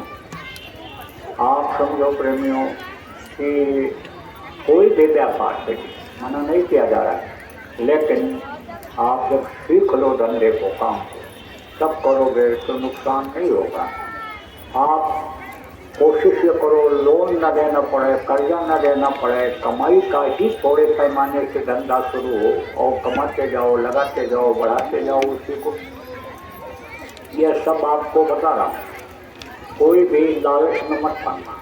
आजकल लालच ज़्यादा लोग दे रहे हैं, सब कपड़ा खरीद दिया, पैसा कहीं लगवा दिया, बिक्री नहीं रहा, अब वो पैसा फंस गया। नौकरी लगवा देंगे और जो है तरक्की प्रमोशन करा देंगे, और जो है लड़का लड़की का यानी शादी ब्याह हम करा देंगे। तरह तरह से प्रलोभन दे करके, लालच दे करके, पैसा लेकर लोग चले जाते हैं और फिर वापस नहीं मिलता है। तो किस में गया? लालच में गया। और अब तो देखो संख्या बहुत बढ़ रही है सत्संगियों की, तो वो सत्संगी बनकर भी आ जाए, दाढ़ भी बढ़िया पहन कर आ जाएंगे, गुलाबी कपड़ा भी पहन करके आ जाएंगे, और बढ़िया बढ़िया बातें भी करेंगे आपसे सत्संग की। और फोटो तो भी हम लोग इधर उधर जाते हैं तो बगल में ठीक से कहीं ठीक से दिखाएंगे, बहुत नज़दीकी। आप विश्वास कर लो और पैसा लेकर चले जाए, ले लेगा नहीं। घर में न घुसने दो लोगों को, दरवाजे तक ही रिश्ता रखो, और न तो घर में घुस जाएंगे बहन बहू बेटियों पर निगाह रखेंगे और फिर आप चुप जाओगे, लेकर निकल जाएंगे, रह जाओगे, रोते रह जाओगे। देखो ये बातें मैं साफ साफ बोलता हूँ, क्योंकि ये शिकायतें आने ही वाली हैं। हम पहले ही आगाह कर दे रहे हैं कि शिकायतें आवे न, फिर आपको कुछ कहने का मौका न हो, गुरु पर से आपका विश्वास न हट जाए, इसलिए ये सब बात बता दे रहा हूँ। तो रो आप गृहस्थाश्रम में, गृहस्थाश्रम में ही वो मालिक आपको मिलेगा, लेकिन जैसा बताऊंगा वैसा आपको मन रोक करके करना रहेगा। ये सीधा रास्ता है, सरल रास्ता है, सुगम रास्ता है, इसमें कोई धोखा नहीं है, इसमें कोई बेईमानी नहीं है, इसमें कोई हमारा स्वार्थ नहीं है, इसको बताने में। वो तो गुरु के आदेश का पालन करता हूँ, पूरे देश में घूम करके नामदान देता हूँ, 15 देशों में विदेशों में गया नामदान दे करके आया, गुरु के आदेश का पालन कर। क्यों? गुरु की गुलामी करनी है, और गुलाम की अपनी कोई ख्वाहिश इच्छा नहीं होती है। गुलाम को जो उसका मालिक खिलाता है वो खाता है, जो सुलाता है यहाँ सोता है, जो पहनाता है पहनता है, जो करवाता है वो करता है। तो गुरु की गुलामी का जब संकल्प बना गया तो जा ही विधि रखे गुरु वही विधि रही है, तो बताना तो वही है। एक कहावत है ना कि उखड़ी में सिर पड़ जाए तो कितने मुसीबत पड़ेंगे, कोई भरोसा नहीं है कितने पड़ेंगे ऊपर। तो नामदान देना कोई आसान काम है, बहुत कठिन काम है। अब पता चल रहा है कितना कठिन है, पहले मैं भी समझता था बहुत आसान है, अब सिर पर पड़ा तो पता चल रहा है। अगर करूँ तो कहाँ का करूँ, जाऊँ तो कहाँ जाऊँ, कोई रास्ता ही नहीं है गुरु के चरण के अलावा, गुरु के चरण के अलावा कोई रास्ते। तो नामदान तो देने देना है, नामदान देने की इच्छा नहीं हो रही थी, लेकिन गुरु महाराज ने कहा नामदान इनको अगर देना शुरू कर दोगे और ये भजन करने लगेंगे, इनका शरीर छोड़ जाएगा तो इनको मनुष्य शरीर मिल जाएगा। उस समय बोरा पहनता था, 1 करोड़ लोगों को गुरु महाराज ने पहनाया था, उस समय मैं भी पहनता था। जब नामदान देने को हुआ तब कहा इसको उतार दो, और ऐसा जैसा बताया सफ़ेद पहन लिया इस तरह का। तो समझो कि आदेश फिर हुआ। एक बात तो सबके सामने मंच से कहकर गए थे, बहुत से लोगों को तो मालूम है, कुछ लोग तो सुनकर भी अनसुना कर दे, कुछ जो बाद में बेचारे आए संगत में उनको नहीं भी मालूम है। तो गुरु महाराज एक बार पहले कहे थे और दोबारा फिर कहे, अंतर में आदेश जब मिला तब समझो नामदान देना शुरू कर दिया। सबसे बराबर नामदान देता हूँ तो आपको भी दूंगा। अब यह है कि जैसा मैं बताऊंगा करोगे तब तो हमारी आपकी दोनों की मेहनत सार्थक हो, हम तो बेकार निकल जाए। पानी बरसता है, अब जो अपने खेत में मेड़ बांध देते हैं, रोक देते हैं पानी को, उनके खेत में रुक जाता है और नहीं तो फिर पानी बह जाता है। एक महात्मा जी जा रहे थे तो देखा बेचारे गांव वाले बड़े दुखी हैं, बड़ी गरीबी है, तो जोड़ी से निकाला हीरा, फेंक दिया, उठा लो, गांव वाले ले जाओ, किनकी चीज है, गरीबी दूर हो जाएगी। किसी ने कहा साधु के पास हीरा कहाँ से आएगा। अब उन्होंने तो ये सोचा नहीं कि जो इच्छा की नहीं मनमानी और प्रताप का दुर्लभ नहीं, जिस चीज की महात्मा इच्छा करते थे तुरंत होती हाजिर हो जाती थी। सिद्धि सिद्धि काम भैंस का ये बैठ होती थी महात्माओं के। भरद्वाज ऋषि के पास क्या था, लेकिन भरत जी का स्वागत इस तरह से हुआ कि जैसा राजमहल में रहे हों, वहाँ खाने पीने सुखला रहे हो। ये सब तो भूल गए हो। गाँव वालों ने कहा अरे साधु के पास हीरा कहाँ से आएगा, उठाया किसी ने कहा कांच के टुकड़े होंगे, बाबा उठा के रख लिए होंगे, बाबा लोग तो ऐसे होते ही पाटे जैसे फेंक गए होंगे। उधर से जा रहा था जो हरी, देखा हीरे पड़े होंगे, उठा के ले गया, माला माल हो। तो ये है नाम का हीरा मोती, इसको तो मैं लुटाते जा रहा हूँ। अब आप अगर इसको करोगे, याद रखोगे और इसको समझोगे कि हमको सब कुछ देने वाला है, धन पुत्र परिवार में बढ़ोतरी देने वाला है, मुक्ति मोक्ष देने वाला है, अगर इस चीज़ को याद रखोगे तो करो और करोगे तो पाओ। सकल पदार्थ है जग में और कर्महीन नर पावत है। जो कर्म नहीं करते हैं उनको नहीं मिलता है। बैठे हैं आलस में बैठे हैं तब तक समझो मजदूरी का टाइम निकल गया। अब जाए बैठे हैं शहर में बैठे हैं, मजदूर लेकर चले गए मजदूरी कराने वाले। अगर देर में गए तो कहाँ मजदूरी मिले। खेत बोने का समय है, आलस में बैठे हैं, कर्म नहीं कर रहे हैं, समय निकल गया। खेत में आप समझो रखवाली करने जाना है, चिड़िया आके खा गई तब जाओ कि हमको अब मतलब ये है कि काट करके ले आओ अनाज को, तो कहाँ जाओ, चिड़िया तो चुप गई थे। तो कर्म करना पड़ता है, जैसे ये कर्म करना पड़ता है ऐसे आत्मा के कल्याण का कर्म करना पड़ता है। तो कर्म करना चाहिए, ऐसा बताऊँगा। तो देखो जिसका नाम होता है उसका रूप होता है, उसका स्थान होता है। तो ये 5 हैं जमीन, उनका नाम है, रूप है, स्थान है, आवाज़ है। तो वो मैं अभी आपको बताऊंगा, आपको रटाऊंगा, याद कराऊंगा। जितना भी आप याद कर सकते हो याद कर लो। जो न याद हो पावे उसका लिखा हुआ कागज नहीं आपको मिल जाएगा। न मिल पावे, भीड़ बहुत ज़्यादा है, तो आप पुराने लोगों से पूछ करके लिख लेना। और जब याद हो जाए तो कागज को फाड़ करके कहीं सुनसान जगह पर फेंक देना।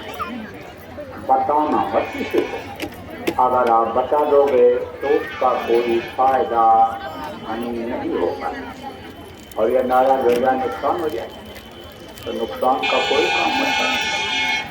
देखो पहली बात, नामदान जिसको आदेश होता है उसके मुँह से सुनना जरूरी होता है और वही फलदायी होता है। दूसरा बताता है तो फलदायी नहीं। दूसरा समझा सकता है लेकिन नामदान उसके मुँह से सुनना जरूरी होता है जिसको आदेश होता है। तो आप मत बताना, याद कर लो। इन नामों को बताना नहीं है किसी को।